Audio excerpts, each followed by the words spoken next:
Welcome to the channel दोस्तों। तो कैसे हैं आप लोग? आशा करते हैं आप लोग अच्छे होंगे, मस्त होंगे। ये वीडियो एक कंप्लीट वीडियो होने वाली है आपका ज्योग्राफी का, जिसमें कि बिहार एससीईआरटी और दोस्तों और एनसीईआरटी दोनों का ये कंपाइल वीडियो है। दोनों का मिश्रण से ये पीडीएफ को रेडी किया गया है। इसमें आपको क्लास 6 से लेकर क्लास 8 तक 6, 7, 8 जो 3 क्लास हैं, इसमें जो भी ज्योग्राफी का मेन टॉप पॉइंट दिए गए हैं आपके ये बुक में। और हो सकते हैं आने वाले आपका टीचर रिक्रूटमेंट एग्ज़ाम जो कि 7 दिसंबर से स्टार्ट है, हो सकता है वो एक्सपेक्टेड रहने वाले हैं। वो पॉइंट मैंने सारा का सारा इसमें इंक्लूड कर दिए गए हैं। 1 बाय 1 करते हुए हम लोग देखने चलेंगे। पहले जैसे 6 क्लास में देखेंगे, तो 6 क्लास में जैसे ही यहाँ पे आइएगा तो इसमें अगर के आप देखिएगा तो टोटल नंबर ऑफ चैप्टर्स इसमें 10 चैप्टर दिए गए हैं। ठीक है, ये सारा कुछ मैं पढ़ने के बाद खुद से रेडी किया हूं, बहुत ही बेहतरीन तरीका से मैं यहाँ पे लिख दिया हूं। जैसे कि देख सकते हैं जो इसका इंडेक्स में यहाँ पे 10 चैप्टर का नाम दिया गया है आपका। ठीक है, और देखिए अब जो लोग बोलते हैं कि हमको एससीईआरटी पढ़ना चाहिए या एनसीईआरटी पढ़ना चाहिए, ठीक है, तो सबसे पहले मैं उनको बोलना चाहूँगा, आप बिहार का एग्ज़ाम देने आ रहे हैं।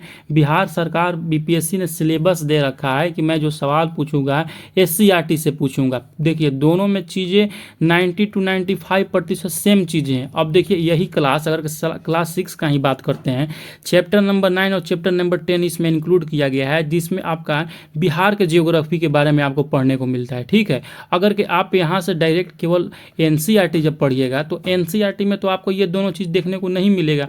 इसीलिए मैं बोलता हूँ, हमेशा से बोलता हूँ कि अगर के आप प्रीफर करना है तो एससीईआरटी को प्रीफर कीजिए, और जो भी न्यू पॉइंट अगर के एनसीईआरटी में है उसको इसी में इंक्लूड कर दीजिए। सेम चीज़ ऐसे ही मैंने इस पीडीएफ को रेडी किए हैं। इस पीडीएफ को रेडी करने में दोस्तों हमको बहुत दिन लग गया, थोड़ा सा बहुत मेहनत लग गई हमको। तो ठीक है, तो आप लोग वीडियो को अंत तक जरूर देखिएगा। ठीक है, एक एक पॉइंट को मैं अच्छे से रेडी कर दिया हूँ। जैसे कि यहाँ पे अगर के 7 क्लास में आइएगा तो 7 क्लास में यहाँ पे जैसे देख सकते हैं total number of chapter 13 chapter है। 13 का यहाँ पे जैसे कि स्क्रीन पर देख सकते होंगे, यहाँ पे सारा कुछ मैंने इंक्लूड कर दिए गए हैं। बहुत सारा सवाल इसमें से TRE 1 से भी आया था। इसीलिए बोलते हैं इस वीडियो को मतलब आप लास्ट तक अच्छे से ज़रूर से देखिएगा।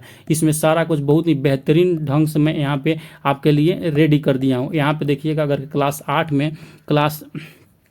में चैप्टर 6 चैप्टर हैं, 6 चैप्टर का यहाँ पे नाम लिख दिए। ठीक है, तो वीडियो को अंत तक जरूर देखिएगा आप लोग। अगर के कोई भी दिक्कत परेशानी हो, कमेंट सेक्शन लिखा है मतलब खुला हुआ है, उसमें आप जाकर फीडबैक जरूर दे सकते हैं कि आपका ये मतलब कैसा लगा। ठीक है, तो चलिए अब हम वीडियो को यहाँ पे आप स्टार्ट करेंगे ताकि आपको जल्दी से जल्दी ये चीज़ को ख़त्म हो जाएगा। ऐसे ही जैसे ही जियोग्राफी ख़त्म होगा, नेक्स्ट 1-2 दिन के अंदर में हिस्ट्री भी आपका अपलोड हो जाएगा। क्लास वो अपलोड होगा 6 to 10 तक। ठीक है, तो चलिए मिलते हैं अब अगले कंटेंट की ओर में। और हाँ, जिसको भी इस बुक का पीडीएफ चाहिए, ये जो देख रहे हैं पीडीएफ चाहिए, उस पे दिए गए नंबर पे यहाँ पे जो हम नंबर लिख दे रहे हैं, ठीक है, ये जो नंबर दिखाई दे रहा है आपके स्क्रीन पर, इसको हमको व्हाट्सएप कीजिएगा और मात्र 50 रुपीज़ में आप ये पीडीएफ को ले सकते हैं। दोस्तों इस पीडीएफ को रेडी करने में हमको ही बहुत ज़्यादा खर्च आया है, बहुत मेहनत आया है। मैं सोच रहा हूँ कि ऐसे हम बंदे के हाथ में ये जाए जो कि इस चीज़ को वैल्यू करे, इस चीज़ को पढ़े।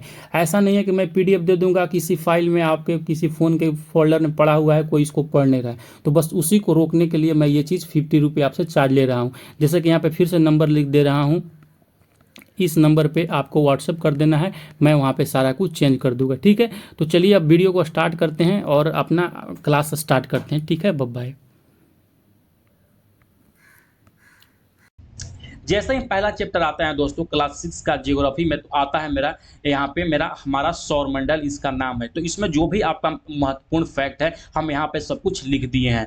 ठीक है, सूर्य को सौर परिवार का मुखिया कहा जाता है, आपको पता होगा, क्योंकि सूर्य जो है दोस्तों, सूर्य का ही सारे ग्रह उपग्रह चक्कर लगाते हैं। उपग्रह तो खैर अपना ग्रह का चक्कर लगाते हैं, जितने भी ग्रह हैं दोस्तों सूर्य का चक्कर लगाते हैं, इसीलिए इसको सौर परिवार का मुखिया कहा जाता है, क्योंकि यह केंद्र में है।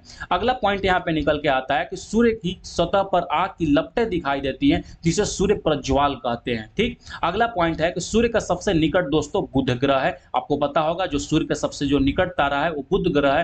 अब बुध उसको परिक्रमा करने में सबसे कम समय लगता है, क्योंकि वह सबसे निकट चीज है। अगला पॉइंट है कि सबसे लाल ग्रह कौन सा ग्रह है, वो मंगल ग्रह है। आप लोग याद रखिएगा, लाल ग्रह मंगल ग्रह, ये सवाल बहुत बार पूछा जा चुका है। अगला पॉइंट निकल के आता है शनि एकमात्र ग्रह है जिसके चारों ओर छल्ले पाए जाते हैं। ठीक है, प्लूटो वर्तमान में क्षुद्र ग्रह की श्रेणी में आता है दोस्तों। तो ये सवाल डायरेक्ट पूछा जाता है, वह कौन सा ग्रह है जिसके चारों ओर छल्ले पाए जाते हैं? तो वह ग्रह है शनि ग्रह, आप लोग याद रखिएगा, ठीक है।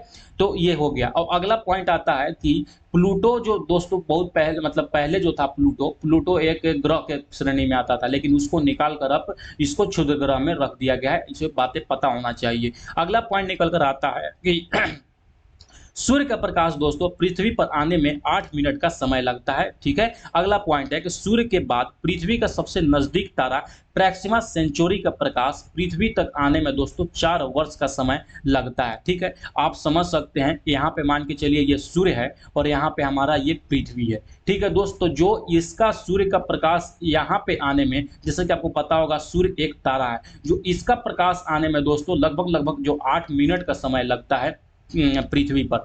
सूर्य एक तारा है। सूर्य के बाद जो निकटतम तारा है पृथ्वी का दोस्तों, वो है प्रॉक्सिमा सेंचुरी, ठीक है। तो प्रॉक्सिमा सेंचुरी का प्रकाश पृथ्वी तक आने में, जैसे कि यहाँ पे देख सकते हैं, वो 4 वर्ष का समय लगता है। तो समझ सकते हैं वो कितना दूर में है, कितना दूरी पे है पृथ्वी से, ठीक है।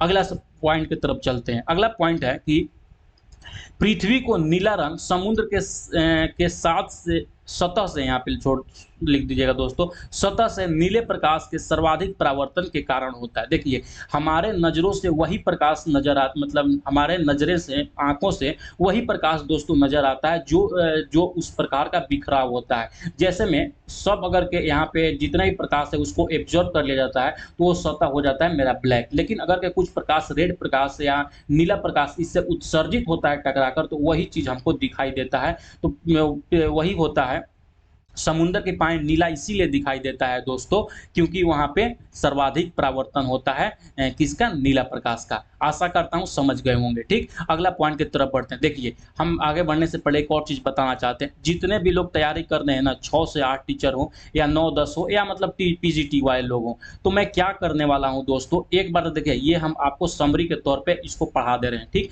जैसे ही एक बार ये खत्म हो जाता है, या खत्म नहीं, 1-2 चैप्टर मतलब सब्जेक्ट खत्म हो जाता है, उसके बाद चैप्टर वाइज क्लास 6 से लेकर 12 तक जितने भी एससीईआरटी का बुक है दोस्तों, सबका चैप्टर वाइज हम एमसीक्यूज आपको प्रोवाइड करा देंगे और यूट्यूब पर करा देंगे, ताकि जो मैक्सिमम चांस हो ना क्वेश्चन आपके यहाँ से पहुंच जाए। साथ ही साथ जितने ही बीपीएससी का दोस्तों प्रीवियस ईयर क्वेश्चन है, हम उसको भी वहां पे आपको कंप्लीट करा देंगे, ताकि इस बार ना आपका पूरी तरह से तैयारी हो जाए। इस मतलब टारगेट से हमको पढ़ाई करवाना है आपको, ठीक है। अगला पॉइंट है कि पृथ्वी का एकमात्र उपग्रह दोस्तों चंद्रमा है, सबको जानता है। इसका प्रकाश पृथ्वी तक आने में 1.25 सेकेंड का समय लगता है। आप लोग ये चीज को याद रखिएगा, ठीक। अगला पॉइंट की तरफ बढ़ते हैं। अगला पॉइंट जैसे कि यहाँ पे दोस्तों देख सकते हैं, अगला पॉइंट क्या है यहाँ पर कि चंद्रमा पृथ्वी का परिक्रमा 27 दिन 8 घंटे में पूरी करता है। मैं एक सीजीएल का पेपर कल देख रहा था, तो उसमें ये सवाल पूछा गया था कि चंद्रमा को पृथ्वी का चक्कर करने में कितने समय लगते हैं, तो 27 दिन और 8 घंटे लगते हैं। इतने ही समय में वो अपने अक्ष पर भी घूमता है। याद रखिएगा, वो अपने अक्ष पर भी उतना ही समय में घूमता है और पृथ्वी का चक्कर भी उतना ही समय में लगा लेता है। बृहस्पति का दोस्तों 63 एवं शनि का 62 उपग्रह है। अब बृहस्पति इसी के साथ में सबसे ज्यादा उपग्रह वाला ग्रह बन जाता है यहाँ पर, ठीक। अगला पॉइंट जिससे आपको निकल कर आता है, सप्तऋषि उत्तर दिशा के साथ तारों का समूह है।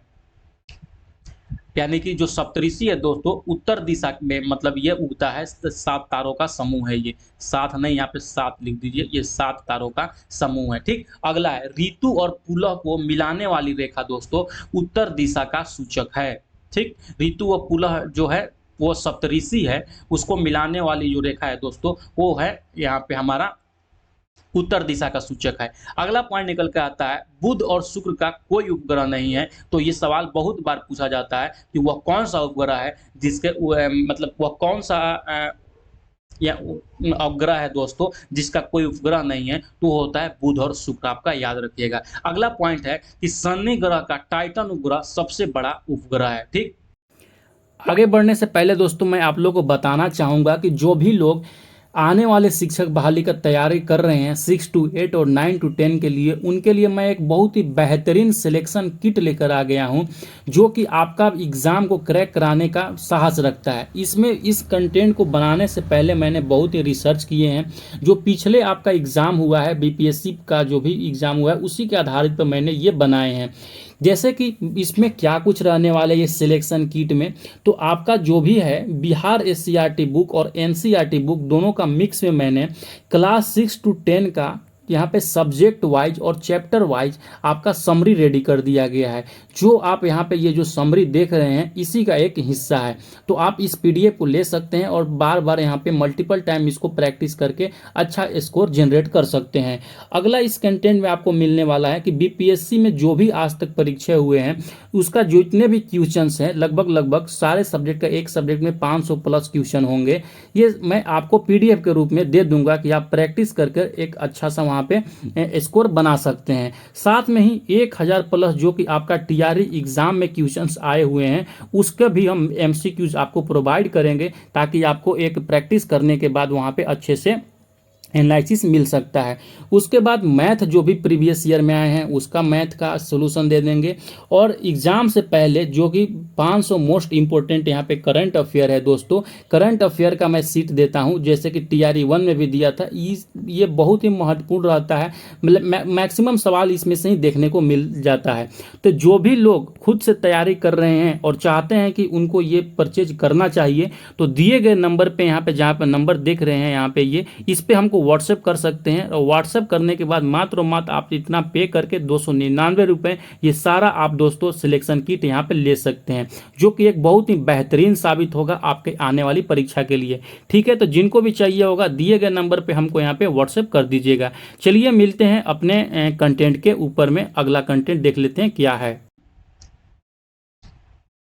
ग्रह एवं उपग्रह के अतिरिक्त दोस्तों बहुत सारे छोटे छोटे पिंड भी जो शुक्र का चक्कर लगाते हैं जिसे हम क्षुद्र ग्रह कहते हैं। यह मंगल और बृहस्पति के कक्षाओं के बीच होते हैं और सबसे बड़ा जो क्षुद्र ग्रह है वो सीरस है। आपको तो पता होगा कि जो मतलब ग्रह हैं और उपग्रह हैं दोस्तों वो तो सूर्य का चक्कर लगाते ही लगाते हैं। उसके साथ ही और छोटे छोटे पिंड होते हैं जो सूर्य के चक्कर लगाते हैं, उसको हम क्षुद्र ग्रह बोलते हैं। ठीक है, ये जो क्षुद्र ग्रह होते हैं दोस्तों यहाँ पे मंगल और बृहस्पति के बीच में होते हैं। आप लोग याद रखिएगा, ये सवाल बहुत बार पूछा जा चुका है कि क्षुद्र ग्रह किन दो ग्रहों के बीच में होते हैं, तो वो आपका राइट आंसर हो जाएगा मंगल एवं बृहस्पति। ठीक है, और जो सबसे बड़ा क्षुद्र ग्रह है वो सीरस आपका सबसे बड़ा क्षुद्र ग्रह है। ठीक, अगला पॉइंट है कभी कभी आकाश में टूटकर तारे गिरते हुए आपको दिखाई देते होंगे। बोलते हैं ना लोग कि टूटता हुआ तारा मांगने से जो भी मतलब आपका इच्छा हो मांगना से वो पूरा होता है, तो वो कोई तारा नहीं होता, मतलब ऐसा कुछ नहीं होता।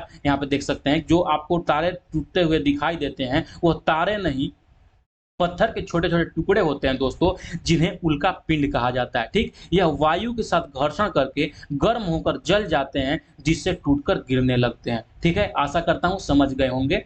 तो अगला पॉइंट है जो राशि है दोस्तों वो 12 राशि होते हैं और जो नक्षत्र होते हैं 27 नक्षत्र होते हैं और एक नक्षत्र की अवधि 14 दिनों के में होती है। गांव घर में लोग बोलते हैं ना कौन नक्षत्र में जन्म तुम्हारा हुआ है, तो यही देखिए एक नक्षत्र में मतलब 14 दिनों के अवधि होता है, यानी कि महीना में 2 नक्षत्र होते हैं। ठीक, अगला पॉइंट है ध्रुव तारा दोस्तों उत्तरी गोलार्ध में पृथ्वी के उत्तरी अक्ष पर अवस्थित होती है। जैसे कि हमारा यहाँ पर पृथ्वी हो गया तो इसके उत्तरी अक्ष के ऊपर देखिएगा तो ध्रुव तारा यहाँ पे अवस्थित होता है। विषुवत रेखा से सभी स्थानों से ध्रुव तारा दोस्तों क्षितिजवत दिखाई देता है, यानी कि आकाश में दिखाई देता है। परंतु ज्यों-ज्यों हम ध्रुव की ओर बढ़ते हैं यानी कि बीच में इक्वेटर की तरफ बढ़ते हैं तो इसकी स्थिति ऊंचाई बढ़ने लगती है। स्थित से यानी कि जो नीचे से है दोस्तों इसकी हाइट बढ़ने लगती है। आकाश से क्षितिज से ध्रुव तारा की ऊंचाई जितनी डिग्री की होती है उस स्थान का अक्षांश भी उतना ही डिग्री का होता है। यानी कि आप ये कह सकते हैं कि जो भी पृथ्वी पर दोस्तों अक्षांश का निर्धारण होता है वो ध्रुव तारा से होता है। आप लोग ये चीज को याद रखिएगा। यह हमेशा उत्तर दिशा में दिखाई देता है, इसीलिए प्राचीन काल में दोस्तों नाविकों को समुद्र में उत्तर दिशा का ज्ञान करवाता था। आपसे डायरेक्ट सवाल पूछेगा कि प्राचीन काल में उत्तर दिशा का ज्ञान कैसे होता था, तो आपको डायरेक्ट वहां पे सवाल का आंसर करना होगा कि ध्रुव तारे से ये हमको ज्ञान मिलता है। ठीक है, आशा करते हैं दोस्तों क्लास 6 एससीईआरटी बिहार एससीईआरटी का बुक उसका नाम है पृथ्वी एवं उसकी गतियां। देख लेते हैं इसमें क्या कुछ आपका मोस्ट इंपोर्टेंट पॉइंट रहने वाला है। पृथ्वी की घूर्णन गति अथवा दैनिक गति दोस्तों 24 घंटे की होती है, इसी कारण दिन और रात होती है। जैसे कि दोस्तों पता होगा पृथ्वी अपने अक्ष पर 24 घंटे में दोस्तों एक बार घूम लेती है, तो वही 24 घंटे के कारण दिन और रात होती है, ठीक? समझ गए होंगे आप।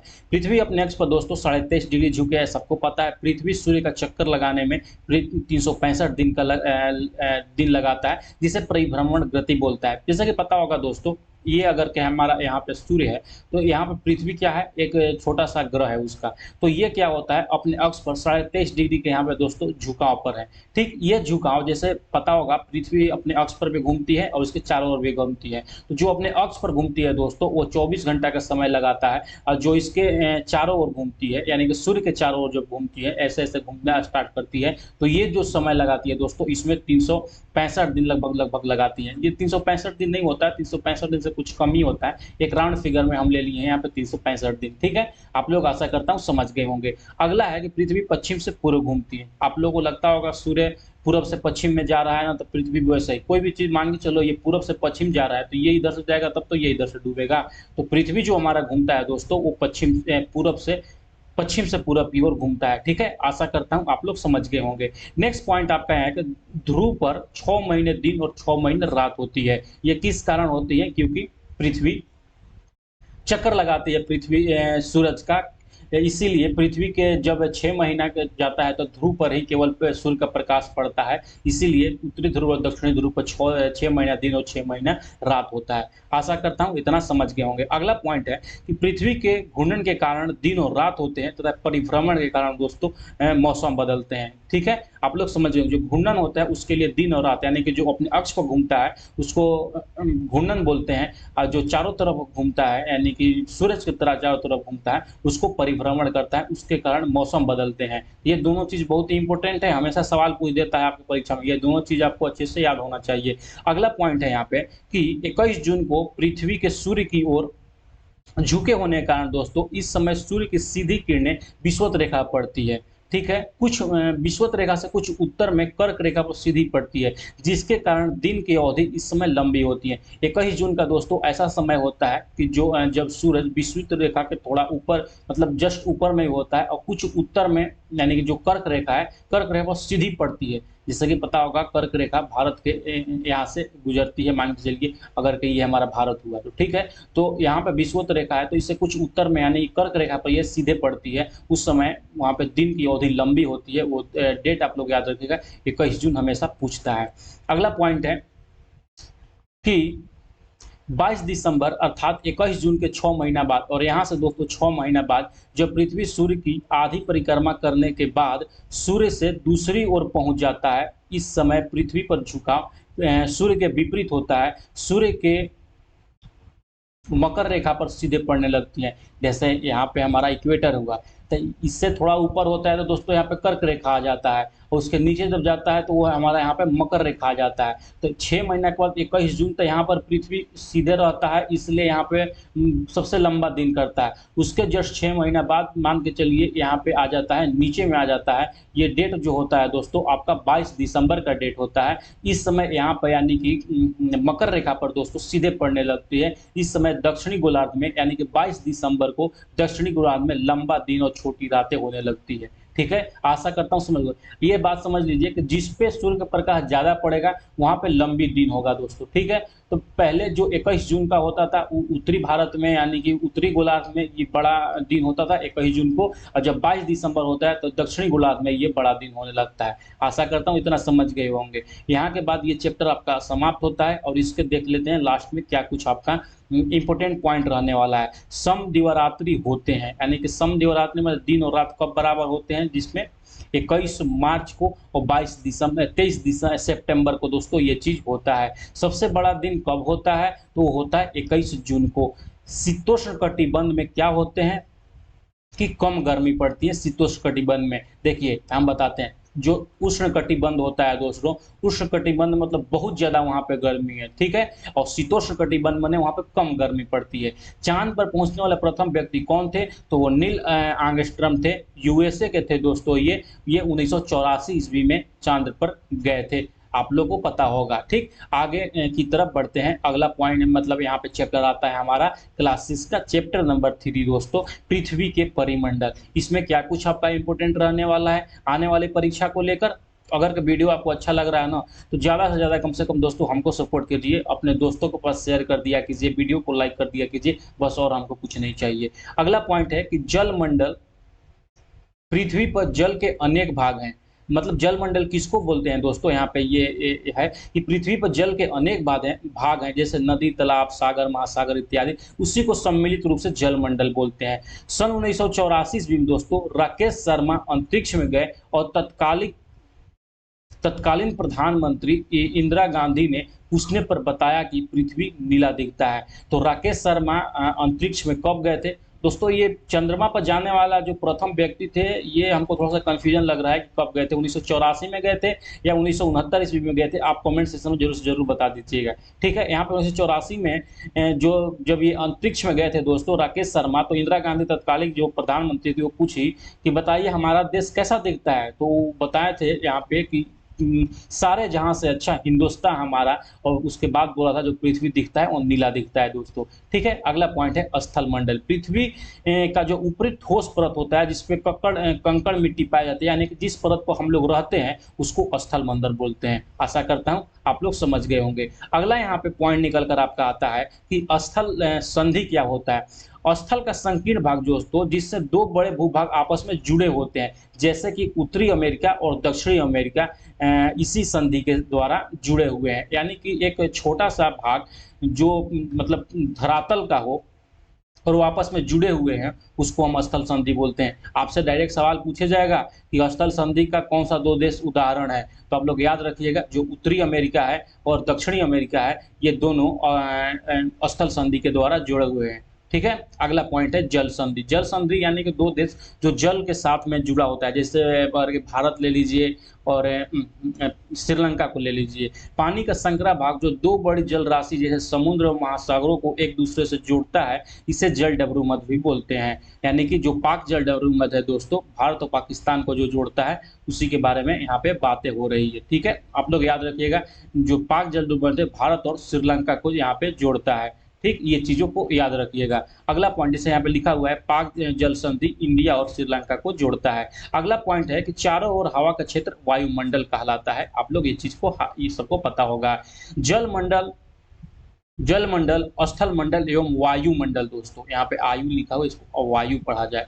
वायुमंडल मिलकर जैव मंडल बोलते हैं ना। देखें ये तो वायुमंडल, स्थल मंडल और जलमंडल ये अलग अलग चीज होगा। ये सम्मिलित रूप से जब जिसको अगर के बोलना होगा तो हम अगर के जैव मंडल केवल बोल देंगे, तो जैव मंडल में हमारा पृथ्वी का हर एक कोना, हर एक चीज इसमें इंक्लूड हो जाएगा। ठीक है, वायुमंडल की अब देखते हैं संरचना क्या होता है। वायुमंडल मतलब जिसमें वायु पाया जाता है, यानी पृथ्वी के ऊपर वाला सतह का सबसे पहले जो नीची जो परत पाई जाती है दोस्तों, वो पाया जाता है क्षोभ मंडल। ठीक है, इसमें सबसे ज्यादा जो सवाल पूछा जाता है, ये इंग्लिश वाला भी याद रखिएगा, क्षोभ मंडल और टोपोस्फेयर, स्ट्रेटोस्फेयर, मीसोस्फेयर, थर्मोस्फेयर और एक्सोस्फेयर। कभी कभी क्या होता है ना, आपको ये सारा ऑप्शन दे देगा और बोल देगा कि बढ़ते क्रम में, या मतलब पृथ्वी के सतह से ऊपर में जाते हुए इसको क्रम में सजाना है। जब से आप इसको याद नहीं रखिएगा, और हिंदी में नहीं देता है, वो देता है इंग्लिश में देता है, इसलिए बोल रहे हैं ये चीज़ अच्छे से एक बार आप लोग मेमोराइज कर लीजिएगा।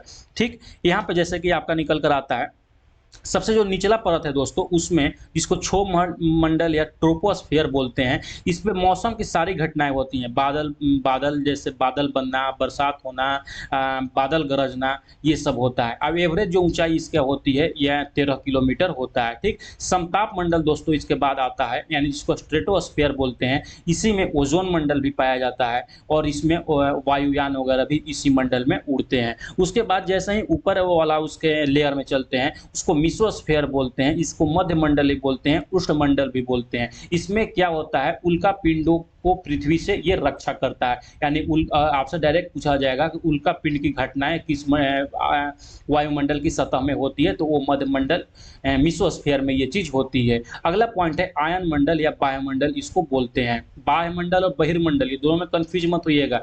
वायुमंडल मतलब थर्मोस्फियर, एक्सोस्फियर मतलब बहिर्मंडल, बहिर मतलब बाहर।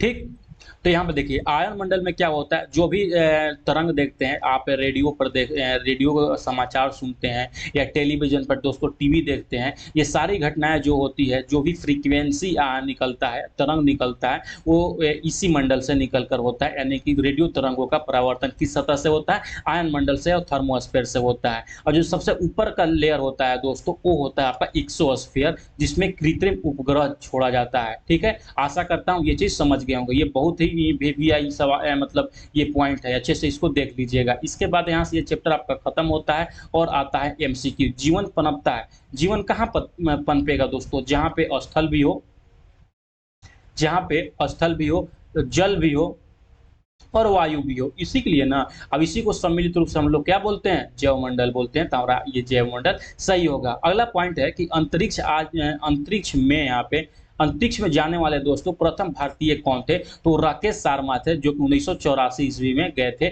आपको आगे में पहले में पढ़ा दिया। जल डमरूमध्य क्या होता है, जल डमरूमध्य जो दोस्तों यानी दो बड़े जल भागों को जोड़ता है। जैसे यहाँ पे आपका भारत हो गया, उसके बाद यहाँ पे दोस्तों क्या हो गया, श्रीलंका हो गया। ठीक है, आशा करता हूँ ये समझ गए होंगे। अगला बात है कि समताप मंडल होते हैं। समताप मंडल वही वायुमंडल में होते हैं, वायुमंडल का परत है वो समताप मंडल। अगला यहाँ पे चैप्टर निकल कर आता है पृथ्वी के प्रमुख स्थल भाग। ठीक, यहाँ पे चैप्टर नंबर 4 है दोस्तों क्लास 6 का। तो इसमें पृथ्वी के बारे में पढ़ेंगे कि क्या कुछ है पृथ्वी के स्थल भाग में। चिकनी मिट्टी को केवल मीठी भी कहते हैं, जिसमें धान की खेती होती है। दोस्तों ये थोड़ा सा कुछ मिसप्रिंट लिखा है यहाँ पे। चिकनी मिट्टी में दोस्तों यहाँ पे धान की खेती होती है, आपको याद रखिएगा। नीचे और समतल भूमि का क्षेत्र क्या होता है, मैदान होता है। दोस्तों क्या होता है, जो सबसे जैसे जो पर्वत शिखर होता है दोस्तों इस आकार का होता है। ठीक है, और जो सबसे निचला उसका धरातल होता है, एक प्लेन होता है, जिसको मैदान बोला जाता है। मैदान मुख्यतः 3 प्रकार के होते हैं। कौन कौन होते हैं, एक होते हैं अपर्दन मूलक मैदान, निक्षेपण मूलक मैदान, रचनात्मक मैदान। ठीक है, ये तीनों के बारे में हम बताते हैं। जिनकी रचना दोस्तों अपर्दन की क्रिया द्वारा होती है, जिस उसको अपर्दन मूलन मैदान बोलते हैं। जैसे में फिनलैंड का मैदान, यूरोप उत्तर यूरोप तथा कनाडा का पूर्वी क्षेत्र का मैदान। आपको सबसे इंपॉर्टेंट चीज़ है इसमें एग्जाम्पल को याद रखना। आपसे डायरेक्ट पूछा जाएगा सवाल कि फिनलैंड का मैदान किस तरह का मैदान का उदाहरण है, तो वो अपर्दन मूलक का मैदान है दोस्तों। अपर्दन मतलब क्या होता है, टूट फूट होना, चट्टान आपस में टकरा कर उसको टूटना अपर्दन कहा जाता है। निक्षेपण मूलक क्या होता है, उसी को जो टूटा फूटा चट्टान है उसको हवा द्वारा, पानी द्वारा, हिम नदी द्वारा उड़ाकर कहीं दूसरे जगह ले जाकर वहाँ पे मिट्टी बना देना, मैदान बना देना, ये निक्षेपण कहलाता है। आशा करता हूँ समझ गए होंगे। तो निक्षेपण के द्वारा जो बना हुआ मैदान होता है उसको निक्षेपण मूलक मैदान बोलते हैं। जैसे में केरल का तट का मैदान तथा हंगरी का मैदान, इसमें निक्षेपण मूलक मैदान में ये दोनों चीज आते हैं, आप लोग याद रखिएगा। अगला आता है रचनात्मक मैदान। पृथ्वी के आंतरिक हलचलों के द्वारा बना मैदान बोला जाता है रचनात्मक मैदान। ठीक है, जिसे आंतरिक हलचल मतलब क्या हुआ, कभी भूकंप आया, कभी कहीं ज्वालामुखी फटा, उससे ऊपर में जो उसमें का एलिमेंट निकलते हैं और वहाँ से ठोस जम जाने के कारण जो मैदान का निर्माण होता है वो रचनात्मक मैदान हुआ आपका। जैसे में उत्तरी अमेरिका का मध्यवर्तीय मैदान इत्यादि। ठीक, अगला पॉइंट निकल के दोस्त आपका आता है पठार। पठार किसको बोलते हैं, मैदानी भाग से ऊंचे होते हैं तथा उसके ऊपर का भाग सपाट होता है, जैसे दक्कन का पठार। ठीक है, देखिए पठार और पर्वत में दोनों में अंतर है। जो पर्वत होगा दोस्तों उसका ऊपर भाग जो शंकुआकार होगा यानी त्रिभुजाकार टाइप की होगा, लेकिन जो पठार होगा दोस्तों ये इसका ये जो पार्ट होगा इसका भी ऊंचाई रहेगा, यानी कि इसका भी ऊंचाई रहेगा, लेकिन इसका जो ये जो पार्ट होगा दोस्तों ये सपाट में होगा, ये इतना नुकीला और त्रिभुजाकार नहीं होगा, उसको हम पठार बोलते हैं। जैसे कि दक्कन का पठार। यहाँ पे मोस्ट इंपोर्टेंट है, पामीर के पठार को दोस्तों संसार का छत कहते हैं।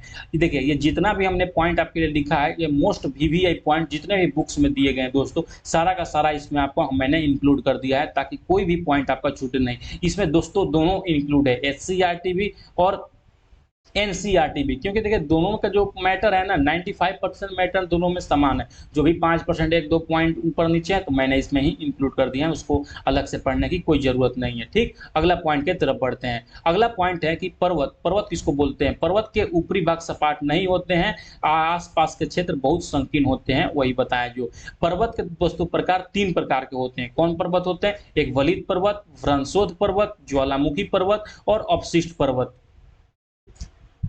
ठीक है, यहाँ पे हम इतने प्रकार के पर्वत के बारे में देखते हैं। पहला है सतह उबड़ खाबड़ एवं शिखर शंकु के तरह होते हैं। उसको वलित पर्वत बोलते हैं, यानी कि जिसका पर्वत का जो ऊपरला हिस्सा होगा वो शंकु की तरह जो होगा उसको वलित पर्वत बोलते हैं। जैसे हिमालय पर्वत जो है दोस्तों उसको वलित पर्वत में गिना जाता है, ठीक। उसके बाद दक्षिणी अमेरिका का एंडीज जो पर्वत है वो क्या है, वो है आपका वलित पर्वत है। आपको ये चीज़ों को याद रखिएगा, ठीक। अगला पॉइंट की तरफ बढ़ते हैं। अगला पॉइंट है आपका कि यहाँ पे जैसे कि देख सकते हैं, अगला पॉइंट है कौन सा, व्रंशोत्तर पर्वत। आपको हम बार-बार बोल रहे हैं, आपको एग्ज़ाम जो याद करने वाली चीज़ है वो एग्ज़ाम्पल याद करने वाला चीज़ है। इसमें जो हिमालय डायरेक्ट पूछा जाएगा, हिमालय कौन सा पर्वत है, तो वो वलित पर्वत है। एंडीज पर्वत कौन सा है, वो वलित पर्वत है। व्रंशोत्तर पर्वत क्या होता है, पृथ्वी के आंतरिक हलचल के कारण पृथ्वी में दोस्तों दरार पड़ जाती है, ठीक। और बीच का भाग ऊपर में उठ जाता है। जैसे भारत का सतपुड़ा पर्वत का निर्माण जो हुआ है वो व्रंशोत्तर पर्वत के मतलब कैटेगरी में उगाता है। क्या हुआ था कि पृथ्वी के 2 भागों में दोस्तों यहाँ पे दरार पड़ जाता है, और दरार पड़ने के बाद ये चीज़ जो होता है ऊपर की तरफ ऐसे में उठ जाता है। इसी को बोलते हैं व्रंशोत्तर पर्वत। अगला आता है मेरा यहाँ पे टाइप में कि ज्वालामुखी पर्वत, ठीक है। ज्वालामुखी पर्वत किसको बोलते हैं, ज्वालामुखी से निकलने वाले लावा दोस्तों एवं अन्य पदार्थों को ठंडा होकर जम जाने से बना पर्वत। जैसा कि पता होगा जब ज्वालामुखी फूटते हैं तो बहुत बड़ा विस्फोट वहाँ पे होता है, और जितने भी उसमें से मलबा निकलता है एक समय वहीं पे जमा हो जाते हैं, और वैसे ही ऊपर में अंबार लग जाता है दोस्तों। वही जो अंबार लगता है यानी कि जो वहाँ पे बनता है उसी को हम लोग बोलते हैं, यहाँ पे क्या बोलते हैं, उसको बोलते हैं ज्वालामुखी पर्वत। आशा करता हूँ आप लोग ये चीज़ों को समझ गए होंगे। जैसे में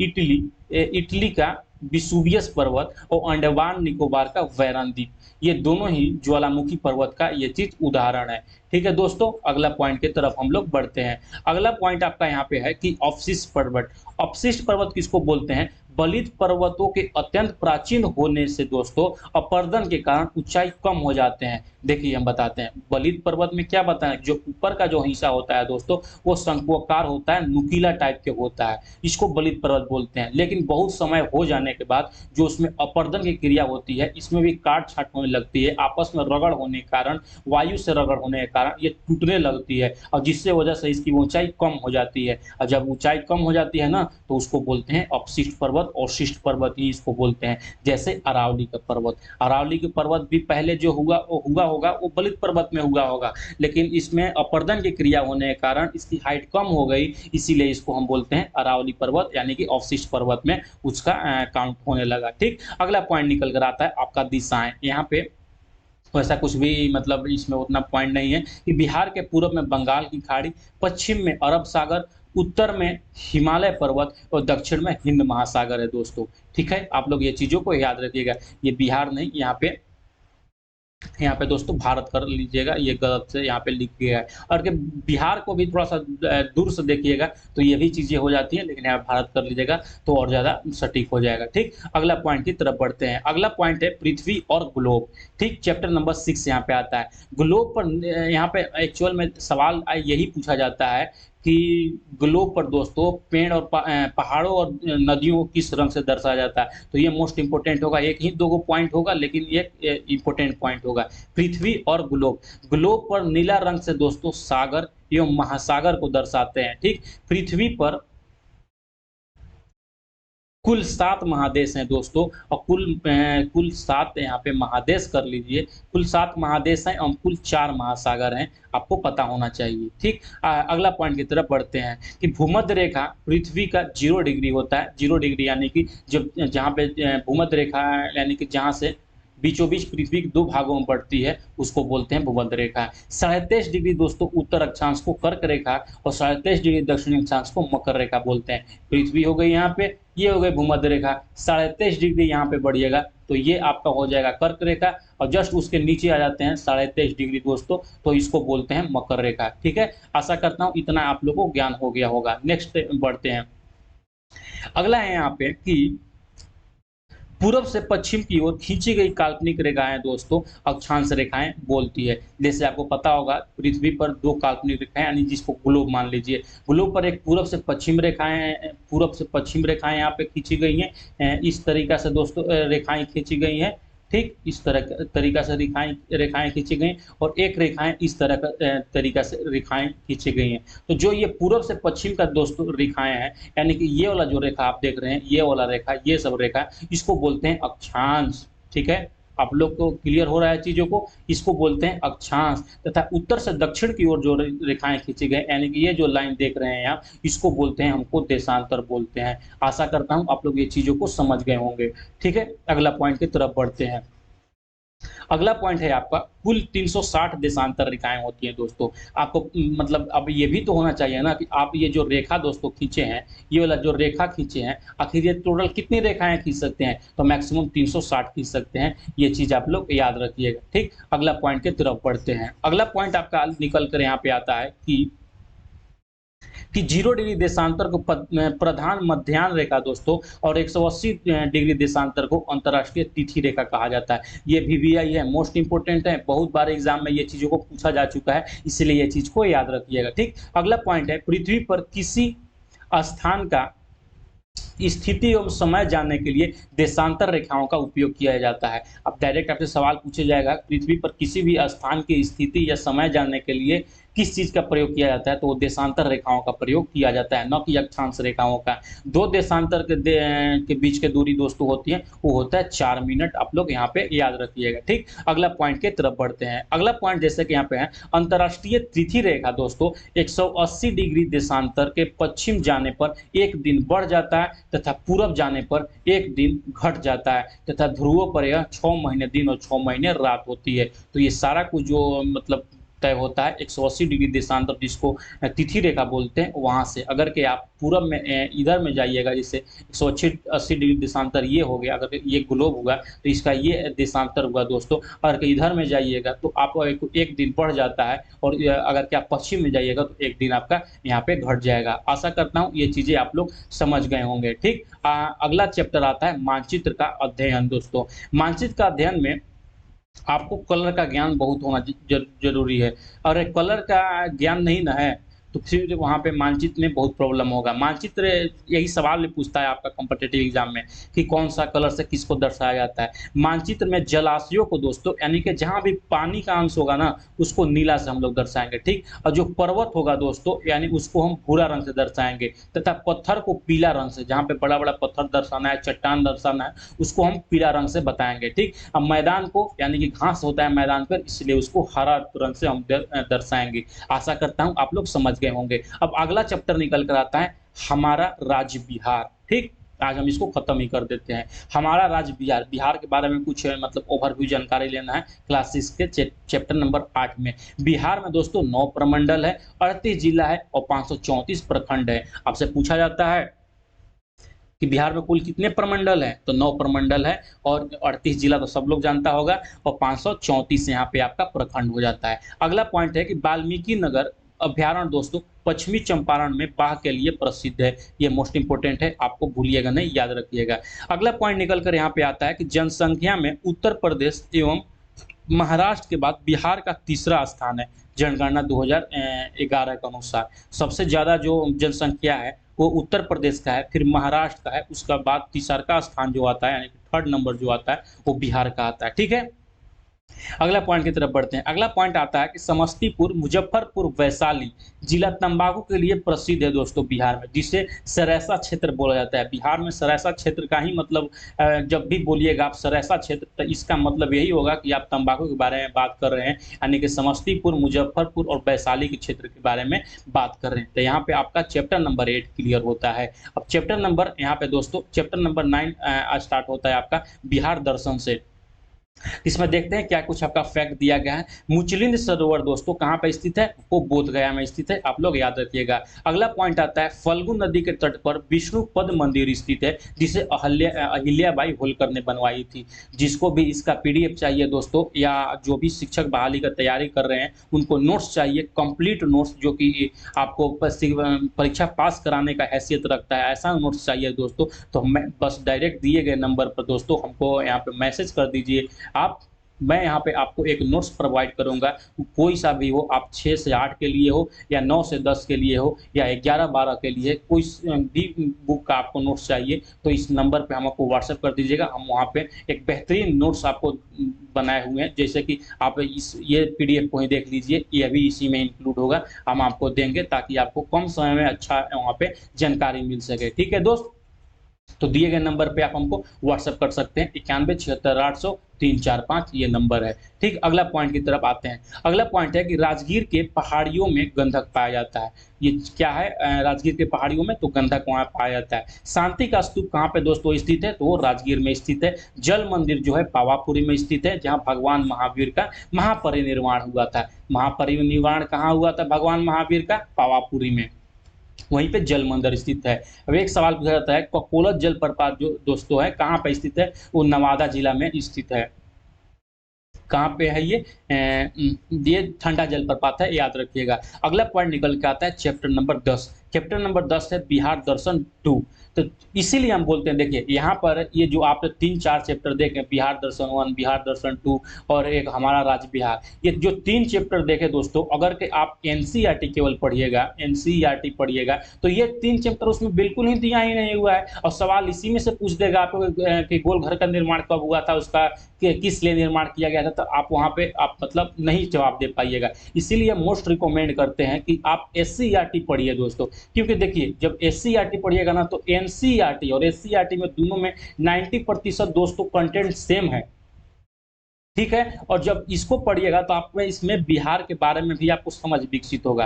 और जब बीपीएससी ने आपको बोल रखा है कि हम जो सवाल पूछेंगे एससीईआरटी ही बुक से पढ़ेंगे, तो फिर आप काहे चक्कर में पढ़े हैं एनसीईआरटी के? अब इस जो पीडीएफ हम बनाए हैं ना, इसमें भी जो भी मतलब 10% इसमें जो कंटेंट एनसीईआरटी में ज़्यादा है, ये सारा का सारा हम इसमें दोस्तों इंक्लूड कर दी हैं। आपको बिल्कुल भी टेंशन लेने की बातें नहीं है। ठीक है, इसीलिए नोट्स हम इतना बढ़िया से रेडी किए हैं ना, इससे पहले वाला भी एग्जाम में दोस्तों बहुत सारा क्वेश्चन उसमें डायरेक्ट टू डायरेक्ट देखने को मिला था। जिसको भी चाहिए था, ये जो नंबर हम दिए हैं यहाँ पे, ये नंबर जो दिए हैं दोस्तों, यहाँ पे आप मैसेज हमको कर दीजिएगा, हम आपको प्रोवाइड करा देंगे। ठीक है, अगला पॉइंट है यहाँ पे आपको निकल कर आता है कि शेरशाह का मकबरा कहाँ पे स्थित है? सासाराम में। ये दोस्तों रोहतास में है सासाराम। अगला पॉइंट है कि गोल घर का निर्माण कैप्टन गोल्डस्टीन ने 1786 ईस्वी में किया, जिसे आज अनाज भंडार किया जाता था उस समय। तो जो पटना गोलघर का निर्माण था दोस्तों, क्यों उसका निर्माण किया गया था? तो वो अनाज भंडारण के उद्देश्य से किया गया था। तो 1786 ईस्वी में किया गया था। और किसके द्वारा किया गया था? कैप्टन जॉन गोल्डस्टीन के द्वारा किया गया था। ठीक, अगला पॉइंट निकल कर आता है, श्री हरमंदिर साहिब गुरुद्वारा कहाँ स्थित है? तो पटना सिटी में स्थित है। आने वाले हैं क्लास 7 का ज्योग्राफी का फुल आपका इसमें रहने वाला है समरी। इसको 2 पार्ट करके हम बताएंगे आपको। इसमें टोटल नंबर ऑफ चैप्टर अगर के देखिएगा तो टोटल 13 चैप्टर आएंगे, बहुत ही बेहतरीन ढंग से, जैसे कि पहले वीडियो में आप लोगों को बता चुके हैं, उसी तरह इसको भी खत्म करेंगे हम।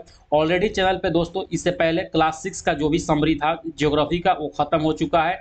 9th और 10th का जो हिस्ट्री था वो भी हम खत्म कर चुके हैं। आज 7 का इसमें 2 पार्ट हम करेंगे। टोटल 13 चैप्टर है, तो 7 और 6 करके या 6 या 7 करके मैं अपने अनुसार उसको खत्म कर दूंगा, ताकि आपको आने वाले जो भी बिहार का वैकेंसी है दोस्तों, शिक्षक बहाली है, आप लोगों को मैं आशा करता हूं कि जितना जल्दी हो सके आपका कोर्स खत्म कर दूं और उसके बाद प्रैक्टिस स्टार्ट करूं। ठीक है, तो बहुत हो गई बातें, चलिए हम लोग क्लास को स्टार्ट करते हैं। जैसे ही अगर के क्लास 7 का आप ज्योग्राफी पढ़ते हैं तो यहाँ पे आपको नंबर ऑफ चैप्टर 13 चैप्टर मिलते हैं। ठीक है, तो आपको हम आज हम पहला, दूसरा, तीसरा, चौथा, पांचवा मतलब चैप्टर जितना हो सके देखता हूँ आपको बताने का कोशिश करेंगे। ठीक है दोस्त, तो चलिए जैसे पहला आप चैप्टर देखिएगा तो यहाँ पे है पृथ्वी के अंदर ताक झांक। तो चलते हैं अपने कंटेंट के ऊपर। हाँ, स्टार्ट करने से पहले अगर चैनल पर नए हैं तो बस आप हमको इतना सपोर्ट कर लीजिए कि आप चैनल को हमारे सब्सक्राइब कर लीजिए और वीडियो को बस आप लाइक कर दीजिए और दोस्तों के पास शेयर कर दीजिए। बाकी हमको कुछ नहीं चाहिए, आप इतना कर दीजिए। मैं आपका टोटल का टोटल पूरा जितना भी क्लास 6 से लेकर क्लास 12 तक बुक्स है, सारा का सारा मैं अच्छे ढंग से करा दूंगा। ये सब हैंड रिटेन मेरे द्वारा लिखे नोट्स है। उसके बाद आपके लिए मैं टाइपिंग वगैरह भी करवा दिया हूं, ताकि आपको कोई पढ़ने में दिक्कत ना हो। ठीक है, तो जैसे ही पहला चैप्टर आता है पृथ्वी के अंदर ताक झांक, तो क्लास 7 में इसमें कुछ उतना खास नहीं दिया गया, लेकिन हाँ आपको पता होना चाहिए बीपीएससी टीआरई जो 24 तारीख के एग्जाम हुआ था, इसमें यही सवाल पूछा गया था कि पृथ्वी के क्रस्ट पर क्या पाया जाता है। तो उसमें ऑप्शन था सिलिका और एल्युमिनियम पाया जाता है। तो वही ये ऑप्शन करके आप यहाँ से 1 नंबर आपका सवाल पूछा गया था आपके टीआरई एग्जाम में जो के हुए। पता होगा दोस्त कि पृथ्वी के 3 सतह पाए जाते हैं। सबसे जो निचला सतह होता है उसको हम क्रस्ट बोलते हैं, जो उसके बीच का सतह होता है उसको मेटल बोलते हैं, तथा जो ऊपरी सतह होते हैं उसको क्रस्ट बोलते हैं। क्रस्ट को ही हम सियाल और उसके नीचे वाले सतह को सीमा और सबसे नीचे वाले सतह को नीफे यानी क्रोड बोलते हैं। जो सियाल होता है सिलिकॉन और एल्युमिनियम का ये परत पाया जाता है। ठीक है, निकोल और फेरस का यहाँ पे होता है, फिर सिलिकॉन और मैग्नीशियम का पाया जाता है सीमा में, यानी कि जो बीचों बीच होता है। आशा करता हूँ इतना समझ गए होंगे। उसके बाद है कि पानी, कोयला, हीरा इत्यादि जो दोस्तों होता है, भूपर्टी के जो पहला परत होता है, क्रस्ट जो होता है, जिसको सियाल भी बोलते हैं, उसमें पाया जाता है। ये सवाल आपसे हो सकता है, पूछा जा सकता है कि पानी, कोयला, हीरा इत्यादि पृथ्वी के किस सतह पर पाया जाता है, तो वो भूपर्टी पर पाया जाता है, सियाल पे पाया जाता है, क्रस्ट पे पाया जाता है। ठीक है, आशा करता हूँ समझ गए होंगे। अब उसके बाद आते हैं चैप्टर नंबर 2, जिसका नाम है चट्टान और खनिज। चट्टानें दोस्तों 3 प्रकार की होती हैं। ठीक है, पहले जो चट्टान 3 प्रकार के होते हैं। चट्टान कैसे निर्माण होता है हम बताते हैं। पृथ्वी के अंदर बहुत सारे घटनाएं होती रहती हैं दोस्तों। क्या होता है कि जो पृथ्वी के सबसे निचला परत होती है, जिसको मैग्मा बोलते हैं, मैग्मा यहाँ पे पिघलते रहता है। क्या होता है, फिर किसी तरह प्लेट का आपस में टकराने से बीच में एक गड्ढा बन जाता है, और जो मैग्मा होता है दोस्तों बाहर निकलने लगता है। ये आप ज्वालामुखी के रूप में जैसे बोल सकते हैं। और जो ज्वालामुखी के रूप में दोस्तों जो पिघला हुआ पदार्थ होता है, जो बाहर निकलता है, आने के क्रम में ऊपर या नीचे जम जाता है। ठीक है, ऊपर आके उस सतह पर जम जाता है। जो जम जाता है तो इतना हार्ड बन जाता है, उसी तरह से वहां पे वो मतलब चट्टान का निर्माण होता है। आशा करता हूँ समझ होंगे। चट्टान 3 प्रकार के होते हैं: आग्नेय चट्टान, अवसादी चट्टान और रूपांतरित चट्टान। आग्नेय चट्टान वही होता है जो डायरेक्ट रूप से जो पिघला हुआ पदार्थ जो पृथ्वी के अंदर पाया जाता है, मैग्मा वगैरह, वो बाहर निकलने लगता है, और आने के क्रम में ही मतलब बहुत गर्म होता है उस समय, आने के क्रम में ही वह धरातल के नीचे में, यानी कि पृथ्वी की जो सबसे ऊपरला सतह है उससे थोड़ा सा नीचे ही, या उस सबसे ऊंचा या सबसे मतलब सतह पर, या कहीं भी, मतलब ये रास्ते में कहीं भी हो सकता है, वहां पे वो आते आते ठंडा हो जाती है। और ठंडा होने के बाद क्या होता है कि वो जम जाता है, जिसके कारण आग्नेय चट्टान का निर्माण होता है। आशा करता हूँ समझ गए होंगे। इसका उदाहरण है ग्रेनाइट, बेसाल्ट और एसिडियम। आपको याद रखना है बस 2 चीज यहाँ पे, ग्रेनाइट और बेसाल्ट, ये दोनों मोस्ट इंपोर्टेंट है। डायरेक्ट आपको सवाल ये नहीं पूछेगा आग्नेय चट्टान किसको बोलते हैं, आपसे ये पूछा जाएगा कि ग्रेनाइट और बेसाल्ट किस प्रकार के चट्टानों के उदाहरण है। तो आपको यहाँ पे डायरेक्ट यहाँ पे करना होगा किस चट्टान का उदाहरण है दोनों, तो दोनों चट्टान का उदाहरण है आग्नेय, ग्रेनाइट और बेसाल्ट आग्नेय चट्टानों का उदाहरण है। ठीक, अगला पॉइंट आता है अवसादी चट्टान। इसका निर्माण पानी के अंदर तलछट परत दर परत होने पर काफी दबाव के कारण एक दूसरे से जुड़ जाते हैं दोस्तों, जैसे कि चूना पत्थर, पानी के बाहर बलुआ पत्थर, सेल इसी परतदार चट्टान का मतलब उदाहरण है। आपको याद रखना है अवसादी चट्टान क्या होता है, जिसको परतदार चट्टान भी बोलते हैं। इस पे परत दर परत होता है, मतलब एक लेयर होने के बाद बहुत, जैसे एक यहाँ पे ये चीज हो गए, बहुत ज्यादा इस पे और दबाव पड़ा तो ऊपर का जो एक और कुछ तलछट है जमकर यहाँ पे एक लेयर बना लेते हैं, और ये दोनों आपस में जुड़कर ये चट्टान का निर्माण कर देते हैं। समझ गए होंगे। इसी चट्टान को हम बोलते हैं अवसादी चट्टान। इसका उदाहरण है चूना पत्थर और बलुआ पत्थर, आप लोग याद रखिएगा। उसके बाद नेक्स्ट आता है रूपांतरित चट्टान। जब अग्नेय और अवसादी चट्टानों में अत्यधिक ताप या दाब होने के कारण दोस्तों इसके गुण और स्वरूप में बदलाव हो जाते हैं, उसको रूपांतरित चट्टान बोलते हैं। अब देखिए, यहाँ से 2 चट्टान आप लोगों ने पढ़ ली, आग्नेय चट्टान और अवसादी चट्टान। ये दोनों चट्टानों का क्या होता है कि आपस में बहुत ज्यादा ताप और दबाव के कारण इसमें कुछ चेंजेज आते हैं। जो चेंजेज होते हैं, जो रूपांतरण होते हैं, इन्हीं चट्टानों को रूपांतरण चट्टान बोलते हैं। रूपांतरित चट्टान बनते ही है आग्नेय चट्टानों से और आपके यहाँ पे अवसादी चट्टानों से। ठीक, जैसे कि संगमरमर, ये बलुआ पत्थर से बनता है, बलुआ पत्थर से बनता है दोस्तों। उसके बाद नाइस जो है, नीस चट्टान इसको बोलते हैं, नीस जो है वो ग्रेनाइट का रूपांतरण है। तो ये दोनों चीज आप लोग याद रखिएगा। इसमें याद करने वाला चीज यही दोनों है आपका, कि जो संगमरमर है वो बलुआ पत्थर के रूपांतरण से बनता है, और जो नीस है दोस्तों वो ग्रेनाइट के रूपांतरण से बनता है। आशा करता हूँ समझ गए होंगे इतना चीज। अगला आता है खनिज। खनिज किसको बोलते हैं, जो मतलब पृथ्वी के अंदर रॉ मटेरियल के रूप में जो मिलता है दोस्तों, उसको हम खनिज कहते हैं, मिनरल्स बोल सकते हैं इसको। ठीक है, ये 2 प्रकार के होते हैं, धात्विक और अधात्विक। धात्विक में होते हैं जिसमें लौह युक्त पाए जाते हैं, और जिसमें एक अलौह युक्त पाए जाते हैं। जो लौह युक्त पाए जाते हैं, यानी कि लौह युक्त मतलब जिसमें लोहा का अंश पाया जाता है, जैसे लोहा, निकेल, मैग्नीज, कोबाल्ट, टंगस्टन इत्यादि। और अलौह में सीसा हो गया, जस्ता हो गया, सोना हो गया, चांदी हो गया, टीन हो गया, तांबा आदि इत्यादि हो गया। और अधात्विक में होते हैं जिसमें कार्बनिक के यौगिक होते हैं, जैसे कार्बनिक और अकार्बनिक। कार्बनिक में कोयला हो गए, पेट्रोलियम हो गए, और अकार्बनिक में अवरक हो गए, ग्रेफाइट हो गए। समझ गए होंगे। अगला पॉइंट की तरफ आते हैं। अगला पॉइंट है यहाँ पे, अगला पॉइंट नहीं, यहाँ पे आपका चैप्टर नंबर 2 खत्म होता है, यहाँ से स्टार्ट होता है चैप्टर नंबर 3। देखिए, ये जितने भी पॉइंट मैंने आप लोगों को अच्छे से समझा रहे हैं ना, आप जब किताब पढ़िएगा ना, तो ये 3-4 पॉइंट्स मतलब जो ऊपर में वही बताएं, इससे ज्यादा आपको उसमें पॉइंट मिलेंगे ही नहीं। क्योंकि देखिए लोअर क्लास का भी ये 7 क्लास का है, तो 7 क्लास में बच्चों को बस जो नॉर्मल है एक बाउंड्री को तैयार करना है, ताकि 10वां 11वां में जो पढ़ाया जाएगा बच्चों को, तो अच्छे से उनको समझ विकसित हो सके। तो छठा 7वां 8वां में उतना कोई इंपॉर्टेंट चीज़ नहीं है, मतलब जो पॉइंट फिर भी है मैं आपको इसीलिए अच्छे से बता दे रहा हूँ, ताकि जो अगला क्लास में हम पढ़ाएंगे तो आपको अच्छे से यहाँ पे विकसित हो सके आपके सोचने की क्षमता। चैप्टर नंबर 3 है यहाँ पे, जिसका नाम है आंतरिक बल एवं उससे बनने वाली भू आकृतियां। पहले आता है भूकंप। भूकंप क्या है कि पृथ्वी के ऊपरी सतह पर दोस्तों कई प्लेटों में विभाजित है। यह एक गतिमान रहते हैं, जिसके कारण इन प्लेटों के बीच कभी कभी टकराहट होती है एवं कंपन शुरू हो जाती है, वही भूकंप है। क्या है देखिए हम बताते हैं। जो पृथ्वी की सबसे ऊपरी सतह है वो प्लेटों से विभाजित है दोस्तों, बहुत सारे प्लेटों से होकर वो बने हुए। अब ये प्लेट आपस में गतिमान है। क्या होता है, कभी कभी ये दोनों प्लेट आपस में टकराने लगती है। टकराने से कभी कभी क्या होता है, कोई भी चीज टकराएगा तो उसमें कंपन होगा, या तो दोनों एक दूसरे टूट भी सकती है।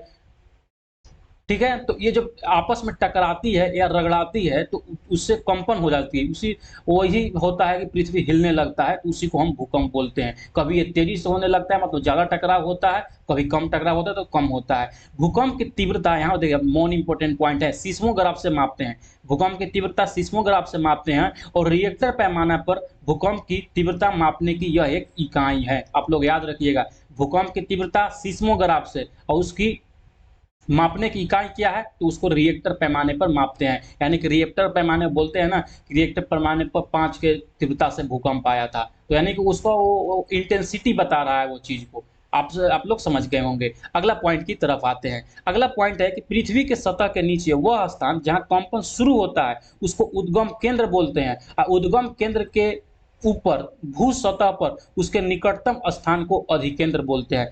यहाँ पे आपको दो चीज देखने को मिला है, एक उद्गम केंद्र और एक अधिकेंद्र। ये दोनों सवाल में बहुत कंफ्यूजन वाला सवाल चीज है। देखिए, पृथ्वी के अंदर जहां पे प्लेटें एक दूसरे से टकराई उसको बोलते हैं उद्गम केंद्र। यानी कि उद्गम केंद्र में वहां से उत्पन्न हुई चीज, और इसी के जस्ट ऊपर में भूपट्टी पर जिस स्थान से ये चीज उत्पन्न होती है, जहां से भूकंप की शुरुआत होती है, उसको हम अधिकेंद्र बोलते हैं। आशा करते हैं समझ गए होंगे, बस इसमें कुछ ज्यादा समझने वाली बात नहीं है। पर्वत की ऊंचाई कम से कम 900 मीटर होनी चाहिए, मतलब पर्वत बोलेंगे ही तो उसको हम 900 से प्लस से उसको जाएंगे, 900 से जो कम आती है उसको हम पर्वत नहीं बोलेंगे। वलित या मुर्दार पर्वत जो होती है दोस्तों, हिमालय, हिमालय और रॉकी जो पर्वत है उसको बलित पर्वत के हम उदाहरण में लेते हैं। इससे पहले वाला जो क्लास 6 था हम सारे कुछ बता दिए, बलित पर्वत किसको बोलते हैं, ब्रह्मोत्तर पर्वत किसको बोलते हैं, और ज्वालामुखी पर्वत किसको बोलते हैं। तो इसमें बस आपको हम उदाहरण यहाँ पे मतलब इसका आपको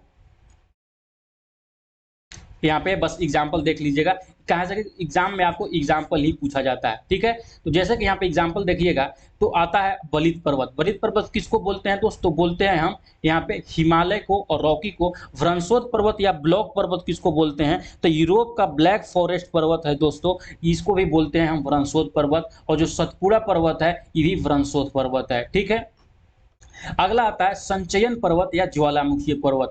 जापान का फ्यूजियामा जो पर्वत है उसको ज्वालामुखी पर्वत बोलते हैं। फ्यूजियामा एक वहाँ का ज्वालामुखी भी है, आपको याद होना चाहिए। और अफ्रीका का किलिमंजारो ये भी ज्वालामुखी पर्वत है। ये देखिए ये सब वीवीआई पॉइंट है। फ्यूजियामा जो ज्वालामुखी पर्वत है वो कहाँ पर स्थित है, तो वो स्थित है आपका यहाँ पे जापान में। ठीक, वही अगर पूछेगा किलिमंजारो ज्वालामुखी कहाँ पर्वत स्थित है, वो स्थित है अफ्रीका में। तो ये सब चीजें अच्छे से आप लोग याद कर लीजिएगा। ठीक है, आगे बढ़ने से पहले हम बताना चाहूंगा कि जो भी लोग इसका पीडीएफ चाहते हैं, या मतलब और भी ऐसा चीज कुछ चाहते हैं कि जिससे उनका टोटल क्लास 6 से 8 तक का पूरा सिलेबस कवर हो जाए दोस्तों। मेन जो पेपर 2 का होता है जिसमें 120 नंबर सवाल से आपका जो मेरिट बनता है, हम आपके लिए एक बहुत ही बेहतरीन तरीका का मतलब कंटेंट लेकर आ गए हैं। जैसे कि आप कंटेंट क्वालिटी देख ही सकते हैं जो पढ़ा रहे हैं। इसमें आपको इस कंटेंट में सिलेक्शन किट में क्या मिलने वाला है, तो क्लास 6 से 10 तक के जितने भी बुक्स है बिहार एससीईआरटी और एनसीईआरटी, अब देखिए ये दोनों बुक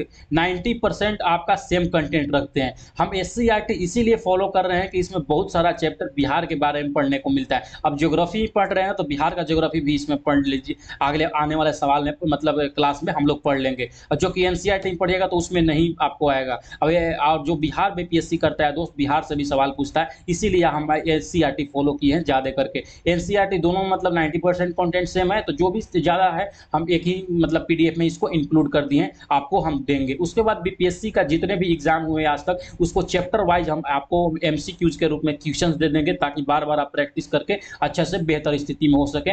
जब भी एग्जाम होगा उससे 10 दिन 15 दिन पहले 500 मोस्ट एक्सपेक्टेड हम करेंट अफेयर देंगे, जैसे कि टीआरई 1 में देते। मैक्सिमम लोग का मतलब रिव्यू था कि बहुत सारे सवाल दोस्तों सर उसमें से हमारा डायरेक्ट टू डायरेक्ट आया था। ठीक है, तो यही मैं जिसको भी चाहिए होगा अच्छे से खुद से तैयारी जो कर रहे होंगे बिना कोई कोचिंग वगैरह का, ये बहुत ही हेल्पफुल साबित होगा उन लोगों के लिए। अगर चाहिए तो दिए गए नंबर पे हमको व्हाट्सएप कर सकते हैं, वहाँ पे मैं आपको कुछ जानकारी प्रोवाइड करूंगा और उसके बाद पेमेंट करने के बाद डायरेक्ट मैं पीडीएफ जितना भी है आपको वहाँ पे सेंड कर देंगे। याद रखिएगा ये जो पीडीएफ दोस्तों हिंदी में पीडीएफ अवेलेबल है, पीडीएफ अवेलेबल है। ठीक है, तो आप लोग समझ गए होंगे। दिए गए अभी देखिए, अगर पेमेंट कीजिएगा तो मात्र 299 मिल जाएगा। तो अगर चाहिए किसी को तो ले सकते हैं, अदरवाइज खुद से तैयारी कीजिए, हो जाएगा। ठीक है, अगला चैप्टर आता है यहाँ पे, चैप्टर नंबर 4, जिसका नाम है वायुमंडल एवं इसका संगठन। ठीक है, इसमें क्या होता है, बस अमूमन एक नॉर्मल चीज दिया गया है कि वायुमंडल में दोस्तों गैसों की मात्रा क्या। सबसे ज्यादा पूछने वाला सवाल है कि वायुमंडल में कार्बन डाइऑक्साइड की मात्रा कितनी होती है, तो 0.03% आप लोग याद रखिएगा, एकदम आंख मूंद के याद रखिएगा। कार्बन डाइऑक्साइड की मात्रा 0.03% होता है। उसके बाद आता है आप लोगों को नाइट्रोजन। नाइट्रोजन कितना प्रतिशत होता है, कहीं कहीं डायरेक्ट आपको पूछा जाएगा कि टोटल प्रतिशत कितना है, तो 78.03%। ऑक्सीजन होता है 21%, ऐसे लेकर हम लगभग चलते हैं, लेकिन 20.99% आपके बुक के अनुसार ये दिया गया है। ठीक है, समझ गए होंगे। अगला पॉइंट है कि वायुमंडल का विस्तार पृथ्वी के करीब 1000 किलोमीटर की ऊंचाई तक फैला हुआ है। तो 1000 किलोमीटर की जैसे ही क्रॉस करते हैं उसके बाद अंतरिक्ष है, यानी कि दूसरा हम सतह में चले जाते हैं। जैसा कि इसको अगर सतह में 5 परतों में बांटा गया है, जिसको पहला कहते हैं, जैसे हम थोड़ा सा अच्छे से बताना चाहें। पहला जो होता है वो होता है क्षोभ मंडल, जिसको टोपोस्फेयर बोलते हैं। हम फिर बताना चाहते हैं, जो इससे पहले भी क्लास 6 में ये चीज़ बता दी है, लेकिन फिर बता रहे हैं। इसका अंग्रेजी आप लोग खास करके याद रखिएगा, बहुत सारा एग्जाम हिंदी में नहीं पूछता है। टोपोस्फेयर, स्ट्रेटोस्फेयर, मीसोस्फेयर सब दे देगा, और जिनको नहीं याद रहता है वो गड़बड़ कर देते हैं। टोपोस्फेयर जो होता है क्षोभ मंडल होता है, इसमें जितने भी मौसम की घटनाएं होती हैं दोस्त, ठीक है, जितने भी मौसम की घटनाएं होती हैं ये सब यहाँ पे होती हैं, जैसे कि बारिश होना, बादल बनना, ये सब चीज़ होता है।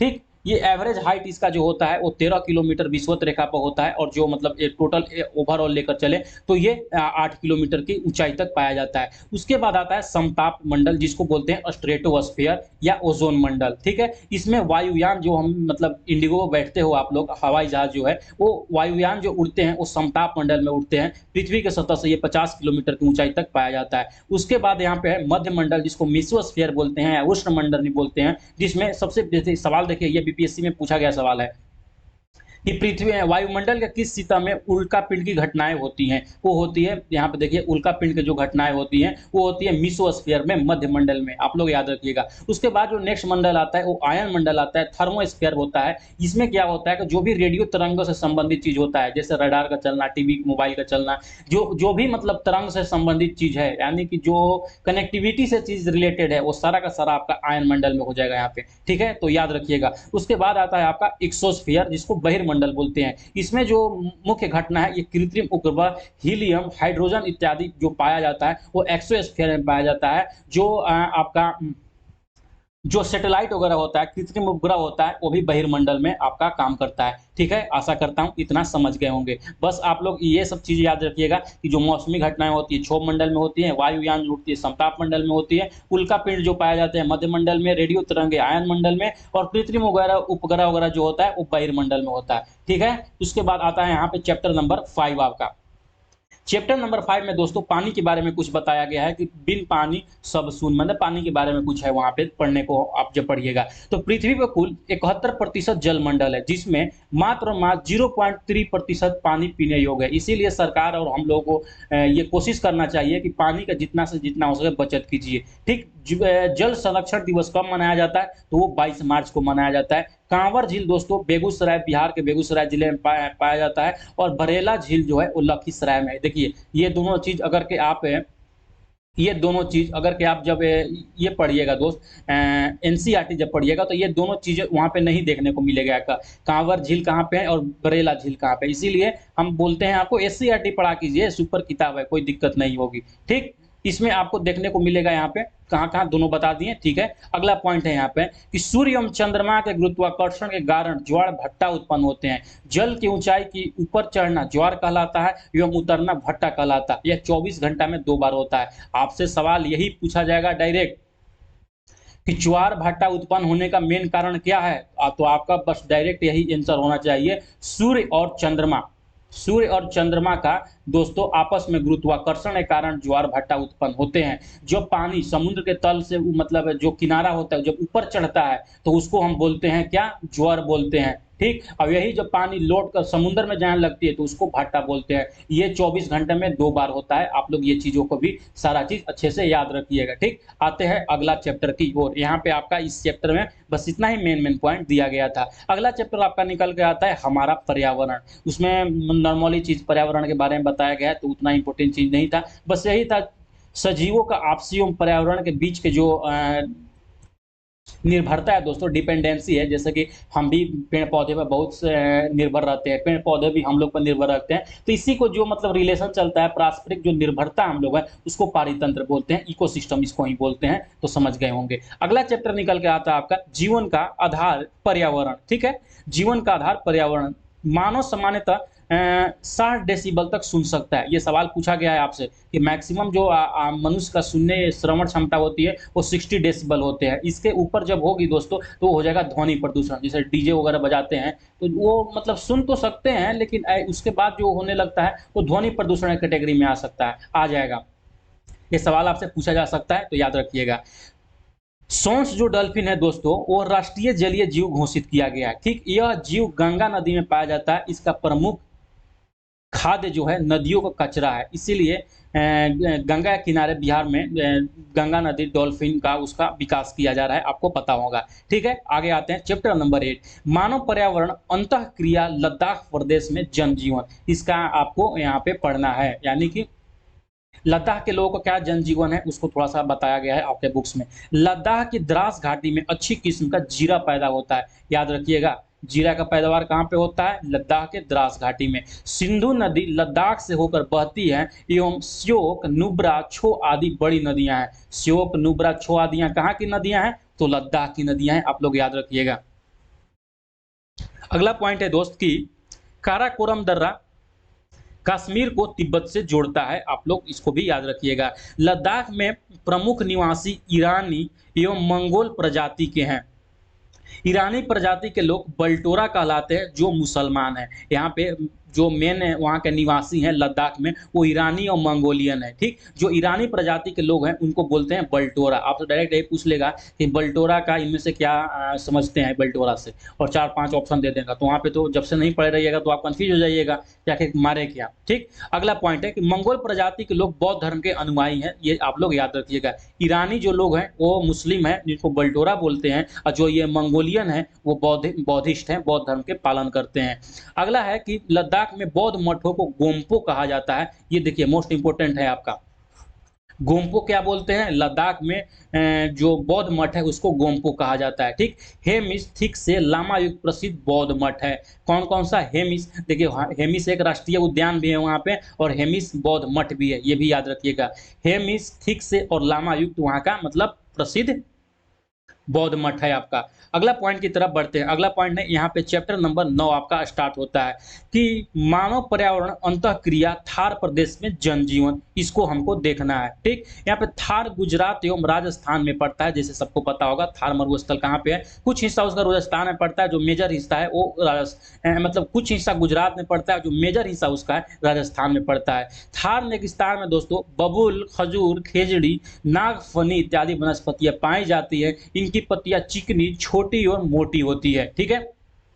जो रेगिस्तानी जो पौधे होते हैं उसमें क्या होता है उसका विशेषता बताते हैं दोस्त। वो छोटी पत्तियों वाली होती है, और उनका जो सांस लेने का मतलब जो क्या बोलते हैं प्रकाश संश्लेषण करने का जो उसका होता है ना दोस्त, बाकी जो पौधे होते हैं वो अपने पत्तियों के थ्रू वहाँ पे प्रकाश संश्लेषण करते हैं। लेकिन जो ये राजस्थानी यानी जो सॉरी यहाँ पे रेगिस्तानी पौधे होती हैं दोस्त, उसमें पत्तियां बहुत छोटी पाई जाती है, जिससे उनका जो प्रकाश संश्लेषण का क्रिया होते है वो तना के द्वारा होता है। आपसे ये भी सवाल पूछा जा सकता है कि नागफनी का पौधा किस तरह से प्रकाश संश्लेषण करता है। ऑप्शन दे देगा पत्ती के द्वारा, जड़ के द्वारा, तना के द्वारा, छाल के द्वारा। तो वहां पे मार रहा है आपका तना के द्वारा, याद रखिएगा इस चीजों को। ठीक, अगला पॉइंट आते हैं कि बाजरे की रोटी राजस्थान की प्रमुख भोजन है। सही है, लोग गर्मी से बचने के लिए शफाफ पगड़ी का प्रयोग करते हैं राजस्थान में। थार प्रदेश में जिप्सम, संगमरमर, लिग्नाइट, अवरक आदि वहां पे मिलते हैं। आप लोग याद रखिएगा जिप्सम, संगमरमर, संगमरमर खास करके राजस्थान में मिलता है, ये चीज याद रखिएगा। पानी की कमी को दूर करने के लिए सतलज नदी पर बांध बनाकर इंदिरा गांधी नहर बनाया गया है, जिसे राजस्थान नहर भी बोलते हैं। सतलज नदी बनाया गया है, इंदिरा गांधी नहर, जिसको राजस्थान नहर भी बोला जाता है। तो आप लोग सतलज नदी को याद रखिएगा। अगला पॉइंट है कि रेगिस्तान में हरियाली व जल वाला क्षेत्र नखलिस्तान या मरुधान कहलाता है। ठीक है, राजस्थान में जहाँ पे जल है, जहाँ पे हरियाली है, उसको नखलिस्तान या मरुधान बोलते हैं। ये चीज याद रखिएगा। अगला पॉइंट निकल कर आता है चैप्टर नंबर 10। मैं इसी वीडियो में सारा का सारा आपको चैप्टर करा देता हूँ, ताकि अगला जो ये है पार्ट का इंतजार ही नहीं रहे। एक वीडियो में आपका क्लास 7 पूरा का पूरा कंप्लीट हो जाए। देखिए, आप किताब भी पढ़िएगा तो इससे ज़्यादा पॉइंट आपके नहीं बनेंगे, मैं लिख के देता हूँ। मैक्सिमम चीज़ को हम इसमें इंक्लूड कर दिए हैं आपका। क्लास 10 मतलब चैप्टर नंबर 10 है यहाँ पे, मानव पर्यावरण, अंतःक्रिया एवं अपना प्रदेश बिहार। अब यहाँ पे हमको बिहार के बारे में पढ़ना है। जब एनसीईआरटी पढ़िएगा तो ये चैप्टर मिलेगा ही नहीं आपको। 22 मार्च 1912 को बिहार राज्य की स्थापना हुई। देखिए 1912 ईस्वी में क्या हुआ था, आप जरूर से जरूर कमेंट सेक्शन में बताइएगा। इसी दिन प्रति वर्ष बिहार दिवस मनाया जाता है 22 मार्च 1912 से।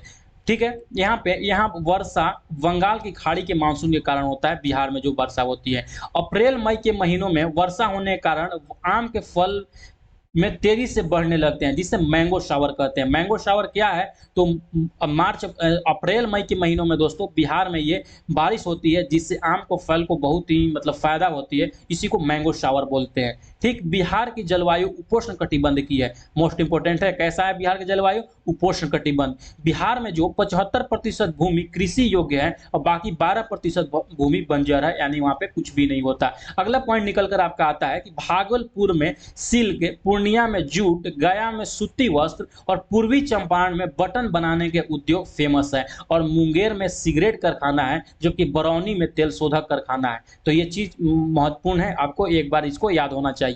अगला पॉइंट निकल कर आता है यहाँ पे कि मुजफ्फरपुर एवं मोकामा में रेलवे वैगन प्लांट है और जमालपुर में रेलवे वर्कशॉप है। रेलवे वर्कशॉप कहाँ पे है, जमालपुर में है। और जो CNW जिसको बोलते हैं, कैरेज एंड वैगन वर्कशॉप, वो मुजफ्फरपुर और मोकामा में स्थित है। उसके बाद अगला पॉइंट निकल कर आपका आता है कि कैमूर के पहाड़ियों में चूना पत्थर, बलुआ पत्थर, पाइराइट्स मिलते हैं। मधुबनी पेंटिंग और मिथिला पेंटिंग बिहार में प्रसिद्ध है। आप लोग याद रखिएगा, मधुबनी पेंटिंग से तो खूब सारा सवाल पूछा जाता है। मधुबनी पेंटर बिहार के किस राज्य में है, तो वो बिहार में ही है। मतलब बिहार के किस राज्य में, गलत से बोल दिया, बिहार में है। ठीक, अगला पॉइंट निकल कर मतलब चैप्टर यहाँ पे आता है आप लोग का चैप्टर 11। यहाँ पे हमको पढ़ना है केरल के बारे में, यानी केरल के क्या जनजीवन है। केरल की जलवायु उष्ण आर्द्र मानसूनी है। अब जल्दी से कमेंट में बताइए कि बिहार का जलवायु कैसे है, बिना वीडियो को पीछे किए हुए जल्दी बताइए आप लोग। ठीक, यहाँ मई से नवंबर तक वर्षा होती है एवं सघन सदाबहार वन पाए जाते हैं। सघन सदाबहार वन क्यों पाए जाते हैं, क्योंकि यह भूमध्य रेखा के नजदीक पाया जाता है। यहाँ पे जो सूर्य का प्रकाश होता है सीधे पड़ता है, जिसके कारण यहाँ का वनस्पति बहुत तेजी से ग्रो करता है। और जहाँ की वनस्पति तेजी से ग्रो करेगा वहां पे पाया जाएगा सघन सदाबहार वन। ठीक है, समझ गए होंगे। जिसका दो मुख्य वृक्ष है, सागवान, चंदन, सुपारी, नारियल, रबड़ और बांस। जो रबड़ सबसे बेसी शायद होता है वो केरल में ही होता है। ये चीज को भी आप लोग याद रखिएगा। नौका दौड़, कथकली, ये मेन इंपोर्टेंट है, VVI है। कथकली कहाँ के, और मोहिनीअट्टम। कथकली और मोहिनीअट्टम केरला का लोक नृत्य है। बहुत बार सवाल पूछा गया, इतनी बार कि आप सोच भी नहीं सकते हैं। अगला पॉइंट निकल कर आता है कि मार्शल आर्ट के रूप में कलारियट शैली, ये देखिए ये सब मलयाली में लिखा हुआ है ना, इसलिए थोड़ा सा पढ़ने में दिक्कत हो रहा है। आप भी पढ़िएगा तो दिक्कत होगा, क्योंकि वहाँ का जो केरला का लैंग्वेज है मलयालम लैंग्वेज है। तो ये सब चीज़ जो लिखा हुआ है वो हिंदी में भले लिखा हुआ है, लेकिन ये शब्द है मलयालम का, मलयाली का।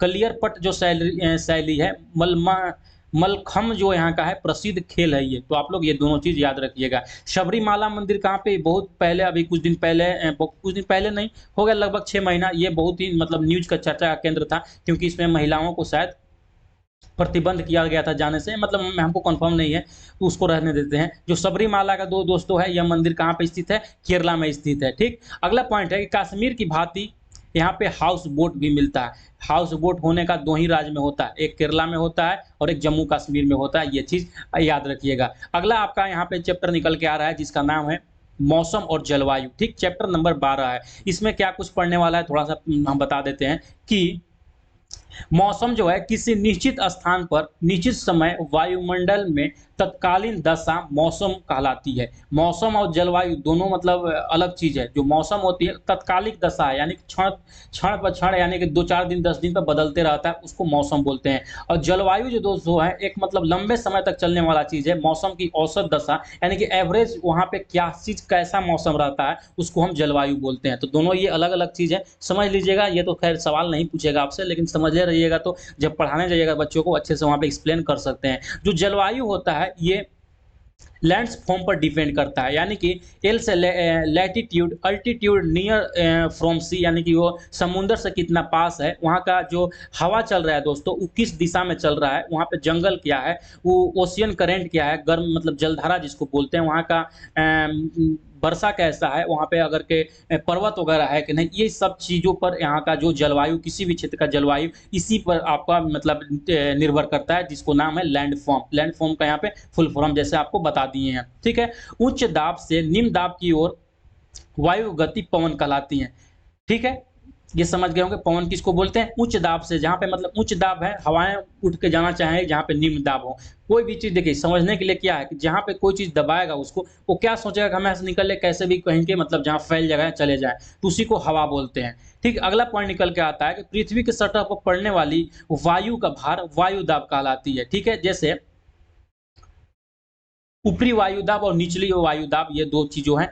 ठीक है, अगला पॉइंट निकल कर यहाँ पे आता है विश्व के मुख्य स्थानीय पौने कौन सा है। जो लू है भारत में चलता है, देखिए ये मोस्ट इंपोर्टेंट है, याद रखिएगा, सवाल यहीं से बनेगा आपका। जो चिनूक है दोस्तों दक्षिणी कनाडा में ये चलता है, ये अमेरिका में भी कहीं कहीं देता है, तो ये चीज़ आपको याद रखिएगा।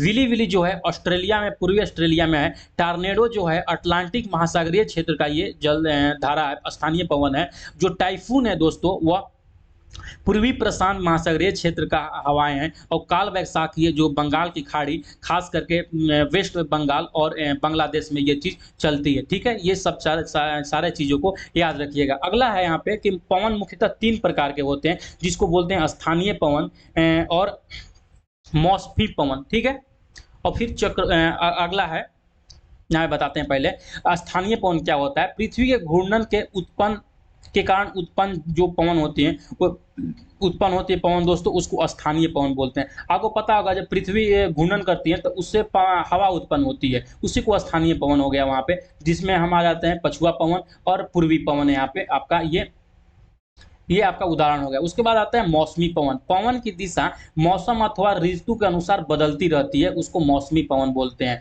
यानी कि हमेशा रैंडमली चेंज होने वाले पवन को मौसमी पवन। जैसे में अगर अभी बिहार में ठंडे आने वाली है तो शीत ऋतु में जो चलती है शीतलहरी, यानी कि शीतलहरी भी हो जाएगा तो आपका एक मौसमी पवन हो जाएगा। इसको चक्रवात बोलते हैं, प्रति चक्रवात आदि मौसमी पवन के ही घटना है।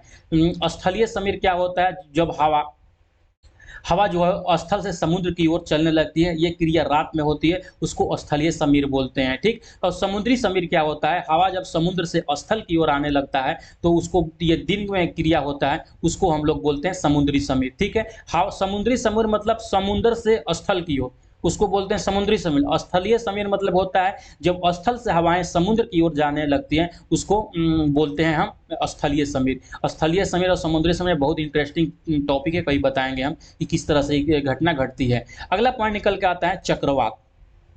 केंद्र में कम दबाव का क्षेत्र होता है, हवाएं केंद्र की ओर चलती है।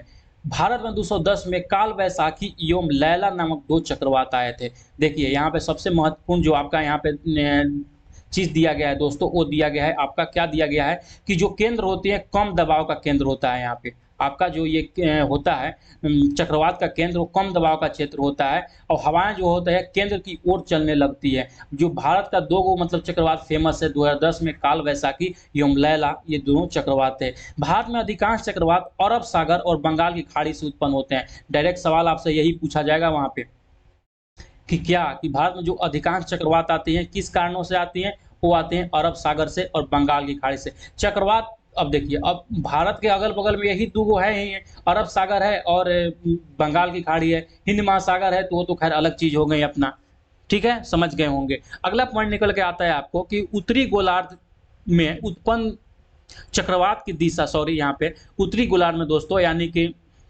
नॉर्थ साइड में हम देखें, यानी कि पृथ्वी के यहाँ पे ऊपर में यहाँ पे देखें और दक्षिणी गोलार्ध हमारा यही ना हुआ है, तो उसमें जो होती है उत्तरी गोलार्ध में एंटी क्लॉकवाइज होती है। महत्वपूर्ण पॉइंट है, याद रखिएगा। और जो दक्षिणी गोलार्ध में होती हैं वो क्लॉकवाइज में होता है। यहाँ पे होगा तो ये इस तरह का तरीका से चलेगा, यानी कि हवाएं की दिशा होगी, और यहाँ पे जो आएगी वो इस तरह से आएगी। तो ये चीज़ों याद रखिएगा, उत्तरी गोलार्ध में एंटी क्लॉकवाइज और दक्षिणी गोलार्ध में क्लॉकवाइज। अगला पॉइंट निकल कर आता है कि प्रति चक्रवात उच्च दाब का केंद्र होता है। चक्रवात जो होता है निम्न दाब का केंद्र होता है, कम दाब का केंद्र होता है, और जो प्रति चक्रवात उसका जस्ट उल्टा होगा, यानी कि उच्च दाब का केंद्र होगा। हवाएं केंद्र की बाहर की ओर चलती है प्रति चक्रवात में, और चक्रवात में केंद्र की ओर चलती है। ये दोनों चीज याद रखिएगा। दक्षिणी गोलार्ध में क्लॉकवाइज होती है, यहाँ पे होगी जो यहाँ पे जो होगी ये क्लॉकवाइज में होगी दक्षिणी गोलार्ध में।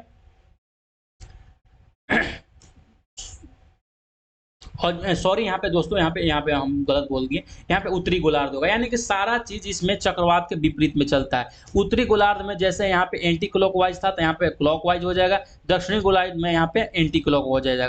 ठीक, समझ गए होंगे। अगला पॉइंट निकल कर आता है कि जलवाष्प का जल में बदलने की प्रक्रिया क्या कहलाती है? संघनन कहलाती है। जलवाष्प जो है उसको फिर से जल में बनाने की प्रक्रिया को संघनन कहते हैं। अगला पॉइंट है कि वर्षा प्रकृति के आधार पर 3 प्रकार के होते हैं: संवहनीय वर्षा, पर्वतीय वर्षा और चक्रवाती वर्षा।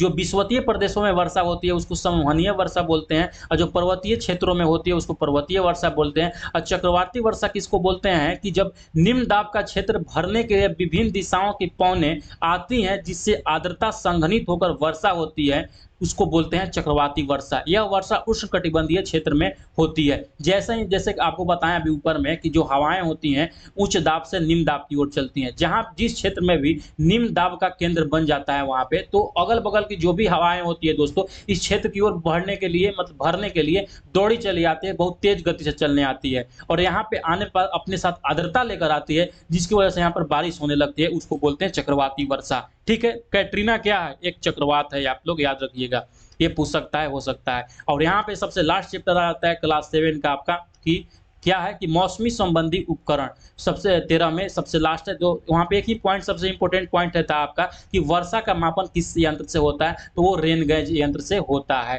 का ज्योग्राफी आपको पढ़ाएंगे, इसमें आपका टोटल का टोटल 6 चैप्टर है।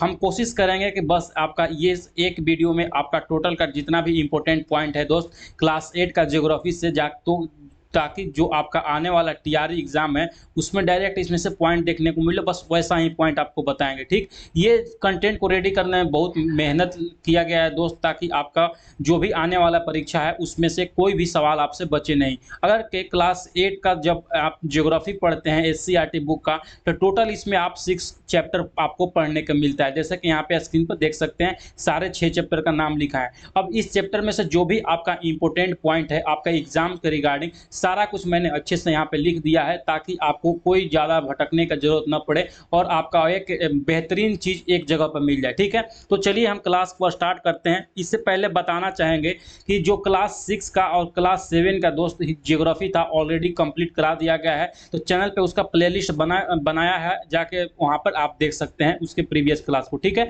तो चलिए क्लास को स्टार्ट करते हैं। जैसे ही क्लास 8 को आप ज्योग्राफी पढ़ते हैं तो पहला मेरा चैप्टर यहाँ पे निकल के आता है संसाधन। देखते हैं संसाधन में क्या कुछ इंपोर्टेंट रहने वाला है आपकी परीक्षा से। पहले आता है एक नवीकरणीय संसाधन और उसके बाद यहाँ पढ़ना है अनवीकरणीय संसाधन। ठीक, नवीकरणीय संसाधन उसको बोलते हैं जो खत्म नहीं होते हैं, यानी कि रिन्यूएबल होते हैं, ये बार बार इसको हम यूज कर सकते हैं। जैसे हवा हो गया, पानी हो गया, वन हो गया, सूर्य का प्रकाश हो गया। ठीक है दोस्त, इसको हम बार बार यूज करते हैं, यानी खत्म ये होने वाली चीज नहीं है। अगला आता है अनवीकरणीय संसाधन जिसको हम लोग बोलते हैं जिनका भंडारण सीमित हो। यानी कि ये जो अनवीकरणीय संसाधन होते हैं, ये खत्म होने वाले संसाधन होते हैं।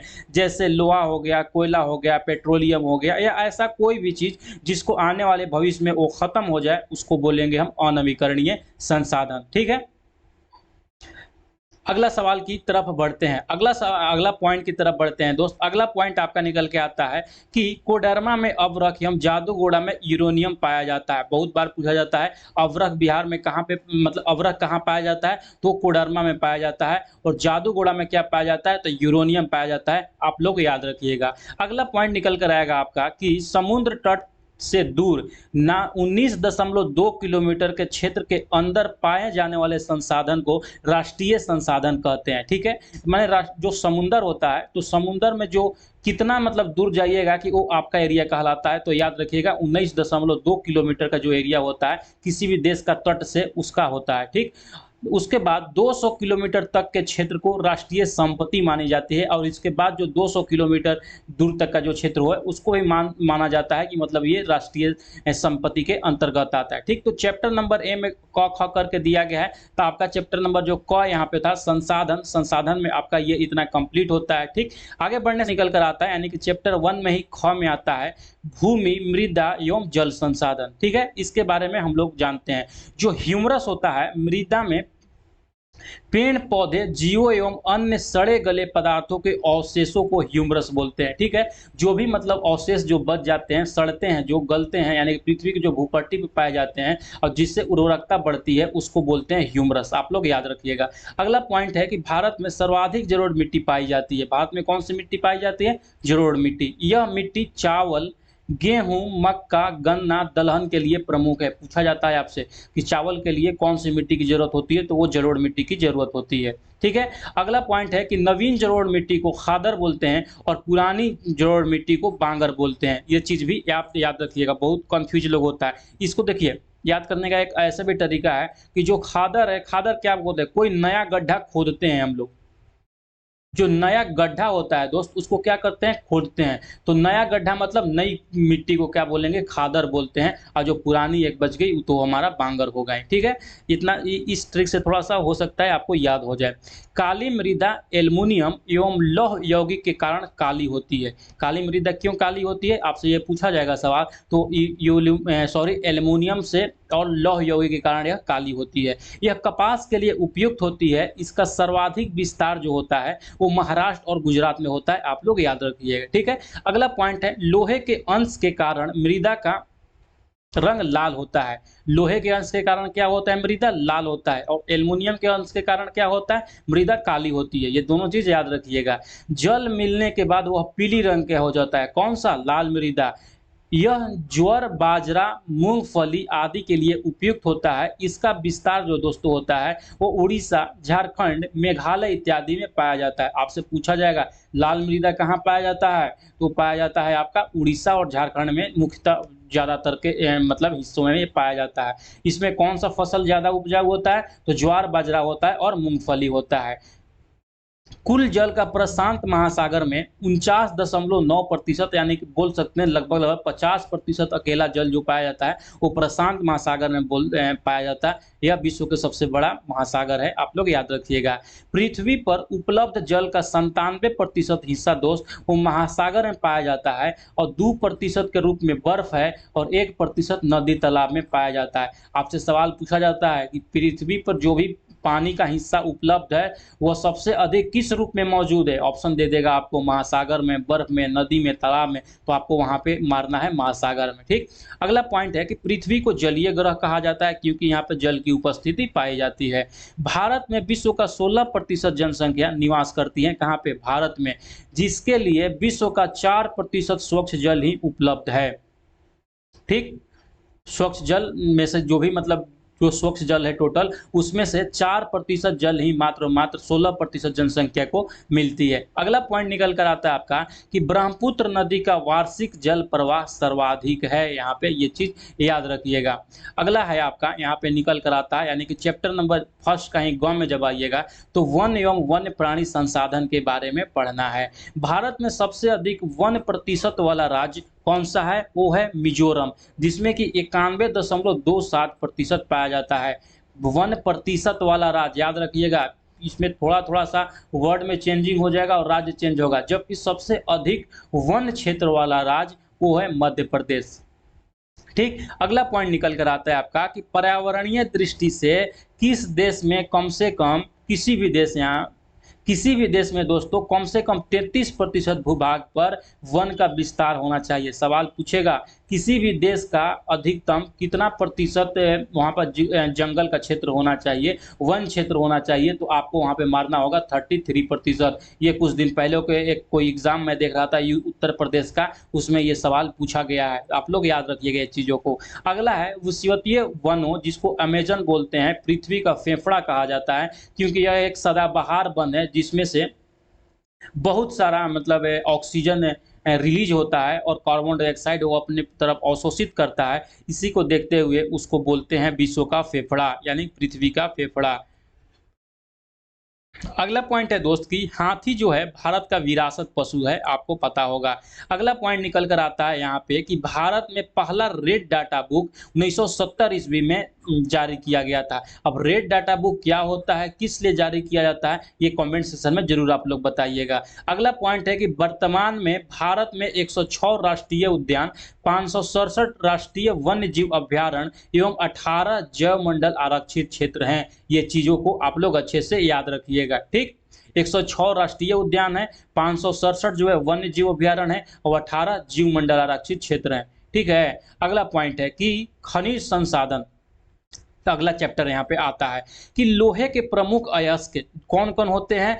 हेमेटाइट, मैग्नेटाइट, लिमोनाइट और सिंडेराइट। सबसे महत्वपूर्ण है आपका हेमेटाइट और मैग्नेटाइट, आप ये दोनों को अच्छे से याद रखिएगा। अगला पॉइंट निकल कर आता है कि मैग्नीज उत्पादन में भारत विश्व में अग्रणी है। सबसे ज़्यादा विश्व में क्या अग्रणी होता है, अवरक, उसके बाद मैग्नीज। इसका प्रमुख अयस्क जो होता है पायरोलुसाइट होता है, साइलोमेनेल होता है और रोडोनाइट होता है। आप लोग ये तीनों को तीनों वर्ग याद नहीं रखिएगा तो पायरोलुसाइट और रोडोनाइट को याद रखिएगा। सबसे ज़्यादा जो मैग्नीज पाया जाता है वो उड़ीसा में पाया जाता है, ये VVI है, आप इसको याद रखिएगा। ठीक, अगला पॉइंट है कि जंग रोधी इस्पात बनाने के लिए लोहा के साथ दोस्त मैग्नीज मिलाया जाता है, और लोहा में हम मैग्नीज मिला देंगे तो उसमें उतना मतलब जंग नहीं लगेगा। ठीक, अगला है यहाँ पे तांबा का प्रमुख अयस्क कौन कौन सा होता है, आप लोग देख लीजिएगा यहाँ पे चाल्कोपाइराइट, कोवालाइट, क्यूप्राइट और साइलोकोलोन और ब्रोनाइट जो होता है ये तांबा का अयस्क होता है। इसमें से आपको क्या क्या याद रखना है,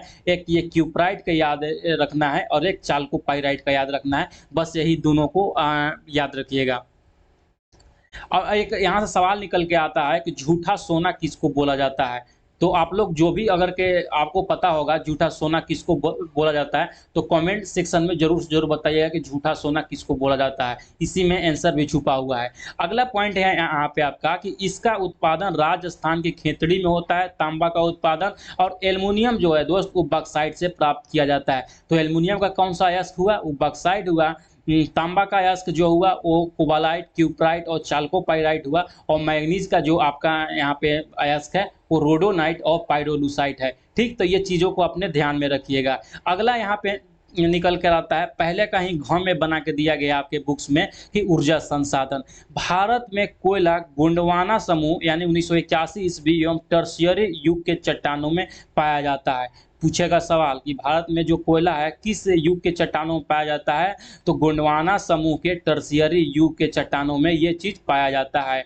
लिग्नाइट जो कोयला का दोस्तों अपरूप है, यानी का उत्पादन कहाँ पे होता है, तमिलनाडु में होता है, लिग्नाइट बेसिन में ये से होता है ये प्राप्त। ठीक, ये चीज़ को याद रखिएगा। अगला पॉइंट निकल कर आता है कि भारत में पेट्रोलियम पहली बार 1866 ईस्वी में पता चला एवं 1890 में पहली बार दोस्तों डिगबोई असम के में तेल का पता चला। तो पेट्रोलियम का सबसे पहले बार पता कहाँ चला, 1866 ईस्वी में। ठीक, और 1890 ईस्वी में क्या हुआ, डिगबोई में असम में तेल का पता चला, आपको पता होना चाहिए। 1975 ईस्वी में मुंबई को हाई तेल क्षेत्र का पता चला, मुंबई हाई में जो था वहाँ पे तेल का पता चला। पूछेगा आपसे सवाल कि बम्बई हाई में तेल का पता कब चला था, तो 1975 में ये चला था। अगला पॉइंट है कि देश में जल विद्युत का पहला संयंत्र दोस्त 1897 ईस्वी में दार्जिलिंग में लगाया गया था। बाद में कावेरी नदी के शिव समुद्रम कर्नाटक में जो स्थित है, इसका सफल एवं व्यवस्थित उत्पादन शुरू हुआ था। तो सबसे पहले कहाँ पे लगाया था जल विद्युत का कारखाना? वो लगाया था दार्जिलिंग में 1897 में, लेकिन यहाँ पे इसका उत्पादन सही से नहीं हो पाया था। उसके बाद कावेरी नदी के शिव समुद्रम में इसका सफल और व्यवस्थित उत्पादन किया गया। ये दोनों चीज याद रखिएगा, कंफ्यूजन नहीं होइएगा। हीराकुंड परियोजना विश्व की सबसे लंबी बांध वाली परियोजना है, ये चीज को भी आप याद रखिएगा। भाखड़ा नांगल जो दोस्तों सतलज नदी पर स्थित है, भारत की सबसे बड़ी नदी परियोजना है। ठीक, ये चीज याद रखिएगा। भारत की सबसे बड़ी नदी परियोजना भाखड़ा नांगल परियोजना सतलज नदी पर है। भारत में यूरेनियम का विशाल भंडार है, जिसे पिंच ब्लेड के नाम से जाना जाता है। ठीक, इसका अयस्क भी होता है यूरेनियम का पिंच ब्लेड ही। अगला पॉइंट है कि पहला परमाणु उत्पादन केंद्र 1955 ईस्वी में तारापुर में स्थापित किया गया था। तारापुर महाराष्ट्र में पड़ता है, ये चीज भी याद रखिएगा। अब यहाँ पे देख लेते हैं, डायरेक्ट आपसे कभी कभी सवाल स्टैटिक में पूछ देता है कि परमाणु केंद्र का नाम पूछ देगा और वो कौन सा राज्य में स्थित है यह पूछ देगा, तो आपको यहाँ पे याद होना चाहिए चीज को। जो राणा प्रताप सागर है परमाणु ऊर्जा केंद्र, और ये एक बांध भी है, ये कहाँ पे स्थित है? तो ये कोटा के राजस्थान में स्थित है। कलपक्कम परमाणु ऊर्जा केंद्र कहाँ पे है? कलपक्कम नाम सही तमिलियन जैसे लग रहा है, इसीलिए आप लोग याद रखिएगा, ये तमिलनाडु में है। नरौरा कहाँ पे है? तो वो है उत्तर प्रदेश में। ठीक, आप लोग गड़बड़ाइएगा नहीं, अच्छे से एक बार देख लीजिएगा। नरौरा कहाँ पे है? उत्तर प्रदेश में। 9 सवाल का आप उत्तर देते हैं, इस तरह से याद रखिएगा। तो 9 सवाल का ये उत्तर देते हैं तो नरौरा मतलब उत्तर प्रदेश। काकड़ापाड़ा जो है, काकड़ापाड़ा कहाँ पे स्थित है? ये गुजरात में स्थित है, मोदी जी के राज्य में स्थित है, इससे भी आप याद रखिएगा। अगला है जो कैगा है, कैगा क से मिला लीजिएगा यहाँ पे, ये कर्नाटक में स्थित है। कुडनकुलाम कहाँ पे स्थित है? तो ये तमिलनाडु में स्थित है, कुडनकुलाम परमाणु ऊर्जा केंद्र। ठीक है, तो इतना आप लोग को याद हो गया होगा। अगला पॉइंट यहाँ पे निकल कर आता है कि पृथ्वी के अंदर 32 किलोमीटर गहराई पर जाने पर आपका 1 सेंटीमीटर तापमान का वृद्धि होता है, ये चीज याद रखिएगा। यहाँ आपका चैप्टर नंबर 1 कंप्लीट होता है और स्टार्ट होता है आपका चैप्टर नंबर 2, जिसका नाम है भारतीय कृषि। तो इसमें क्या कुछ दिया गया है आपका एग्जाम के नजरिए से एक बार हम देख लेते हैं। जो खरीफ फसल होता है दोस्त, उसको जून जुलाई में बोया जाता है तथा अक्टूबर नवंबर में काटा जाता है। अब इससे भी ज़्यादा इंपॉर्टेंट क्या है, इसका एग्जाम्पल यही पूछा जाता है आपसे कि धान हुआ, मक्का हुआ, जूट हुआ और मूंगफली हुआ, ये सब खरीफ फसल में आते हैं। उसके बाद जो आता है रबी फसल आता है, अक्टूबर नवंबर में इसको बोया जाता है तथा मार्च अप्रैल में इसको काटा जाता है। जैसे हुआ गेहूं हुआ, चना हुआ, मटर हुआ, मसूर, जौ और इत्यादि में आपका रबी फसल। जायद फसल के बारे में आपका TRE 1 के एग्जाम में यही सवाल हूबहू आपसे पूछा गया था कि इनमें से कौन सा जायद फसल था। उसमें ऑप्शन था तरबूज, ककड़ी और खीरा, तीनों था। आपको तो इनमें से उपयुक्त में से एक से अधिक वाला वहाँ पे टिक लगाना था। तो जायद फसल उसको बोलते हैं जो गर्मी के दिनों में पाया जाता है। खीरा हो गया, ककड़ी हो गया, तरबूज हो गया। ठीक है, समझ गए होंगे। अगला पॉइंट आपका यहाँ पे है कि कपास पौधे के लिए काली मिट्टी का जरूरत होती है, जिसमें 50 से 100 किलो सेंटीमीटर यहाँ पे सेंटीमीटर वर्षा के साथ में 210 दिनों का समय लगता है। कभी कभी पूछ देता है कपास की खेती के लिए कितना वर्षा की जरूरत होती है, तो कपास की वर्षा के लिए पहली बात तो काली मिट्टी की जरूरत होती है और 50 से 100 सेंटीमीटर वर्षा के साथ 210 दिनों का इसमें समय लगता है। उसके बाद आपका कपास रेडी होता है। ठीक, अगला पॉइंट है कि बिहार के पूर्णिया एवं किशनगंज में, ठीक है, कपास का जो होता है वो फसल होता है। आप लोग याद रखिएगा, यहाँ पे काय लिखा है, थोड़ा सा मिसप्रिंट है। अगला पॉइंट है कि असम में चाय की, काय नहीं होगा, यहाँ पे चाय लिखा हुआ है दोस्त, थोड़ा सा वहाँ पे गलत टाइप हो गया है। चाय की फसल होती है कहाँ पे? बिहार के पूर्णिया एवं किशनगंज में। असम में चाय की सर्वाधिक खेती होती है, सबको पता होगा। और दार्जिलिंग में हैप्पी घाटी की चाय की विश्व में सर्वाधिक मांग है। आपसे पूछा जाएगा हैप्पी घाटी का चाय कहाँ पे होता है, तो ये वेस्ट बंगाल के दार्जिलिंग में होता है। आप लोग ये चीज़ याद रखिएगा, यह इसको विश्व में बहुत ज़्यादा मान्यता प्राप्त है, बहुत महंगा ये चीज़ होता है। अगला पॉइंट आता है कि असम घाटी में व्यापारिक स्तर पर चाय का उत्पादन शुरू कराने का श्रेय किसको जाता है? रॉबर्ट ब्रूज को जाता है, जिन्होंने सर्वप्रथम 1833 में चाय को ब्रिटेन में भेजा था। ठीक है, तो ये पॉइंट आपको क्लियर हो गया होगा। इसके बाद आता है आपका चैप्टर नंबर 3। चैप्टर 3 में क्या है कि कच्चे मालों को अधिक मूल्यों के उत्पादों में परिवर्तित किया जाता है। यानी कि जो दोस्तों रॉ मटेरियल होते हैं उससे हम अच्छे क्वालिटी का मटेरियल बना के उसका जो वैल्यू होता है बढ़ा देते हैं। बात यही यहाँ पे लिखा गया है। 1 करोड़ से अधिक पूंजी निवेश वाला उद्योग को हम वृहद उद्योग बोलते हैं, ये चीज़ याद रखिएगा। यानी कि बृहद उद्योग किसको बोलेंगे? जिसमें हमारा इन्वेस्टमेंट 1 करोड़ से ज़्यादा होगा। ठीक है, आशा करता हूँ समझ गए होंगे। जिन कच्चे माल पर दूसरे उद्योग निर्भर रहते हैं उन्हें आधारभूत उद्योग बोलते हैं। जैसे हो गया लोहा उद्योग, इस्पात उद्योग और तांबा उद्योग, ये सब को हम बोलते हैं आधारभूत उद्योग। आधारभूत उद्योग में आपसे डायरेक्ट यही उदाहरण पूछा जाएगा, इनमें से कौन सा आधारभूत उद्योग है, तो तीनों वहीं पे मार लीजिएगा अपना ऑप्शन में जो भी होगा। अगला आता है कि लौ इस्पात उद्योग, कौन सा कंपनी कहाँ पे स्थित है आपको पता होना चाहिए। सवाल डायरेक्ट पूछता है आपसे। बोकारो लौ इस्पात केंद्र कहाँ पे स्थित है? वो झारखंड में स्थित है। जमशेदपुर लौ इस्पात केंद्र कहाँ पे स्थित है? ये भी झारखंड में है। राउरकेला कहाँ पे है? ये उड़ीसा में है, आप लोग याद रखिएगा। भिलाई जो है वो छत्तीसगढ़ में है। दुर्गापुर वर्णपुर कहाँ पे? पश्चिम बंगाल में है, ऐसे भी याद रख सकते हैं। पश्चिम बंगाल में दुर्गा पूजा बहुत ही धूमधाम से मनाया जाता है, वहाँ का मतलब इम्पोर्टेंट फेस्टिवल है। तो दुर्गापुर कहाँ पे? तो पश्चिम बंगाल में। विजयनगर कहाँ पे स्थित है? तो कर्नाटका में स्थित है, तो यहीं पे हो जाएगा। सेलम जो है तमिलनाडु का एक जिला है, इसीलिए ये तमिलनाडु में हो जाएगा। भद्रावती जो है कर्नाटक का जिला है, तो ये कर्नाटक में हो जाएगा। भद्रावती लौह इस्पात केंद्र कहाँ पे स्थित है? कर्नाटक में स्थित है। अगला पॉइंट आपका आता है यहाँ पे कि भारत में इस्पात बनाने का पहला कारखाना 1907 में सांची, जो कि वर्तमान में झारखंड में है, जमशेदजी टाटा द्वारा लगाया गया था। कब लगाया गया था इस्पात का पहला कारखाना? 1907 ईस्वी में सांची में लगाया गया था जमशेदजी टाटा के द्वारा। बोकारो स्टील प्लांट की स्थापना 1964 ईस्वी में रूस की सहायता से हुआ था। ये चीज़ आप लोग याद रखिएगा, बहुत बार ये सवाल पूछा जा चुका है। अगला पॉइंट है कि भारत विश्व में स्पंज लोहे का सबसे बड़ा उत्पादक है। कौन सा लोहा का भारत विश्व में है? तो स्पंज लोहा के हैं, आप लोग याद रखिएगा। अगला पॉइंट यहाँ पर निकल कर आता है वस्त्र उद्योग, तीसरा कहीं ख में दिया गया है। देश में पहला कपड़ा मिल 1818 ईस्वी में कोलकाता में लगाई गई थी, जिसका वास्तविक कामयाबी जो मिला था 1874 ईस्वी में मुंबई कपड़े मिल को मिला था। तो अगर आपसे डायरेक्ट ये पूछा जाए कि भारत में पहला कपड़ा मिल कहाँ पे लगाया गया था, तो वो लगाया गया था 1818 ईस्वी में कोलकाता में, लेकिन इसमें उत्पादन नहीं हो पाया था। उत्पादन कब से स्टार्ट हुआ था? तो 1854 ईस्वी में मुंबई से स्टार्ट हुआ था। ठीक है प्रिय मित्र, आशा करता हूँ आप लोग को ये वीडियो पसंद आ रहा होगा। ठीक है, अगला पॉइंट निकल कर आता है आपका कि रेशम के कीड़ों को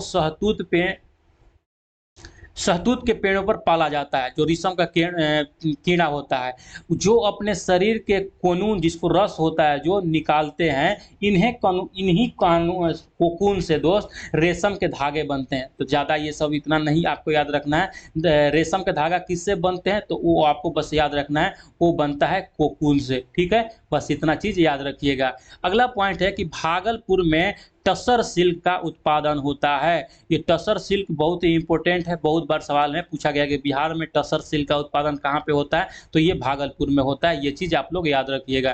ठीक, अगला पॉइंट निकल कर आता है यहाँ पे चैप्टर 3 के ग में है, सूचना प्रौद्योगिकी के बारे में दिया गया है। तो इसमें उतना कोई खास इंपॉर्टेंट पॉइंट नहीं है, बस जो है देख लीजिए। वाईफाई का जो फुल फॉर्म होता है वायरलेस फिडेलिटी होता है। जीपीएस को बोलते हैं जो ग्लोबल पोजिशनिंग सिस्टम बोलते हैं, इसको आप लोग याद रखिएगा। जीपीएस से जिसकी हम लोग लोकेशन देखते हैं। पुणे पहला वाईफाई शहर हुआ था, पता होगा। अब बेंगलुरु को सिलिकॉन सिटी बोलते हैं, आप लोग सिलिकॉन वैली या सिलिकॉन सिटी बोलते हैं। अगला पॉइंट है यहाँ पे, पॉइंट नहीं, यहाँ पे चैप्टर 4 आपका स्टार्ट होता है, जिसका नाम है परिवहन। देख लीजिए इसमें से क्या आपका कुछ इंपॉर्टेंट पॉइंट दिया गया है। स्वर्णिम चतुर्भुज योजना जो है, ये इससे देखिए बहुत बार सवाल पूछा जा चुका है, और मैक्स चांस है कि आने वाले परीक्षा में भी इससे आपको सवाल देखने को मिलेगा। ठीक है, जो स्वर्णिम चतुर्भुज राजमार्ग 6 लेन वाली सड़क है, जो दिल्ली, कोलकाता, चेन्नई, मुंबई को आपस में जोड़ती है। यानी कि यही 4 महानगरों को आपस में जोड़ती है। किसको किसको?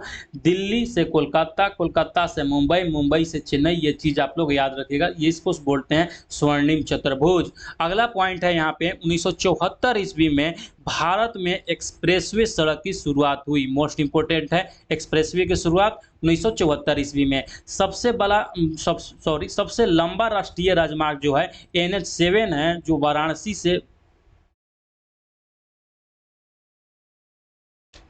वाराणसी से जो मुंबई जाती है।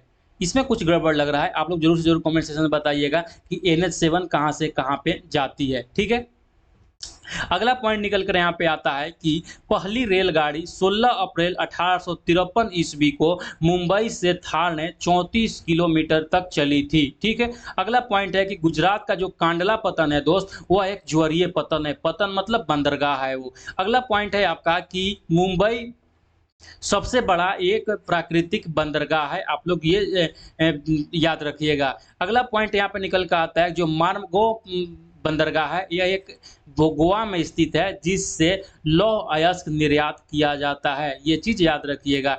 भारत का सबसे प्राचीनतम पतन कौन सा है? वो चेन्नई बंदरगाह है, इसको भी याद रखिएगा, ठीक। नेक्स्ट पॉइंट आपका है कि 1953 ईस्वी में वायु परिवहन का राष्ट्रीयकरण किया गया। कब किया गया वायु परिवहन का? 1953 में। पवन हंस भारत की हेलीकॉप्टर सेवाएं थी, ये चीज़ याद रखिएगा। यहाँ पे आपका स्टार्ट होता है चैप्टर नंबर 5, यहाँ पे चैप्टर नंबर 4 आपका कंप्लीट होता है क्लास 8 का। यहाँ से होता है चैप्टर नंबर 5, जिसका नाम है मानव संसाधन। भारत में सर्वप्रथम जनगणना जो हुआ था 1872 ईस्वी में हुई थी, परंतु जो व्यवस्थित जनगणना हुआ था मित्र 1881 ईस्वी में शुरू हुआ था। अब इसी के बाद से 10 वर्षों पर हमेशा जनगणना होते हुए आ गया था। इस बार 2021 का जनगणना इसलिए नहीं हो पाया क्योंकि उस समय कोविड का दौर चल रहा था। अब देखिए अगली बार जनगणना कब होती है, ठीक। बिहार का सर्वाधिक घनत्व वाला जिला जो है वो शिवहर है, तथा सबसे कम घनत्व वाला जो जिला है वो कैमूर है। ये दोनों चीज़ आप लोग याद रखिएगा। जन्म दर जो होता है प्रति 1000 व्यक्तियों में कितने बच्चे का जन्म होता है, उसको जन्म दर बोलते हैं। वर्तमान में जो जन्म दर है वो 20.97 है, ठीक। अगला पॉइंट है कि मृत्यु दर क्या होता है, तो इसको भी देखा जाता है प्रति 1000 व्यक्तियों में जितने बच्चे मर जाते हैं, मतलब जितने लोग मर जाते हैं उसको मृत्यु दर बोलते हैं, यानी कि 7.3 अभी वर्तमान में है ये मृत्यु दर। अगला पॉइंट है कि प्रति 1000 पुरुषों पर महिलाओं की संख्या लिंगानुपात बोलते हैं, यानी कि ये 1000 पुरुषों पर कितनी महिलाएं उपलब्ध हैं, यानी कि यहाँ पे देख सकते हैं वर्तमान में जो लिंगानुपात है 940 है, यानी कि 60 पुरुष अभी भी उनके लिए लड़कियां नहीं हैं। अगला पॉइंट यहाँ पे है कि सबसे अधिक लिंगानुपात कहाँ पे है, तो है केरला में। और सबसे कम लिंगानुपात कहाँ पे है, वो है हरियाणा में। कितना है 877, और केरल में 1084 है। अगला पॉइंट निकल कर आपका आता है यहाँ पे कि भारत में सर्वाधिक साक्षर जिला कौन सा है, मतलब राज्य कौन सा है यहाँ पे, तो वो है केरल। बिहार की साक्षरता दर कितना है, 64% है, ठीक। अब यहाँ यही सवाल पूछा गया था आपसे अभी जो बीपीएससी का टीआरई का एग्जाम हुआ था कि बिहार में महिलाओं का जनसंख्या मतलब ये साक्षरता दर कितना था, तो आपका जो राइट आंसर वहाँ पे था 53.33% था, जबकि ऑप्शन में ये नहीं था, तो आपको मारना था वहाँ पे इनमें से कोई नहीं। लेकिन एक जो ऑप्शन था बहुत ही नज़दीक था, शायद 53.54 या कुछ ऐसा करके ऑप्शन था, तो सारे लोगों ने इसको ही टिक कर दिया था, इसीलिए ये उनका गलत हो गया। क्योंकि जब वो ऑप्शन में दिया गया था इनमें से कोई नहीं, तो आपको मारना था इनमें से कोई नहीं, क्योंकि इस बार का जो पेपर था ना बहुत टफ लेवल का पेपर बनाया गया था। छोटी छोटी चीज़ों में मतलब कैंडिडेट को फंसाने का मतलब वो क्वेश्चन काम कर रहा था, ठीक। जो सबसे सर्वाधिक जिला है बिहार का, वो कौन सा जिला है, वो है रोहतास जिला, याद रखिएगा। और सबसे कम साक्षर जिला वो है पूर्णिया जिला। उसके बाद आप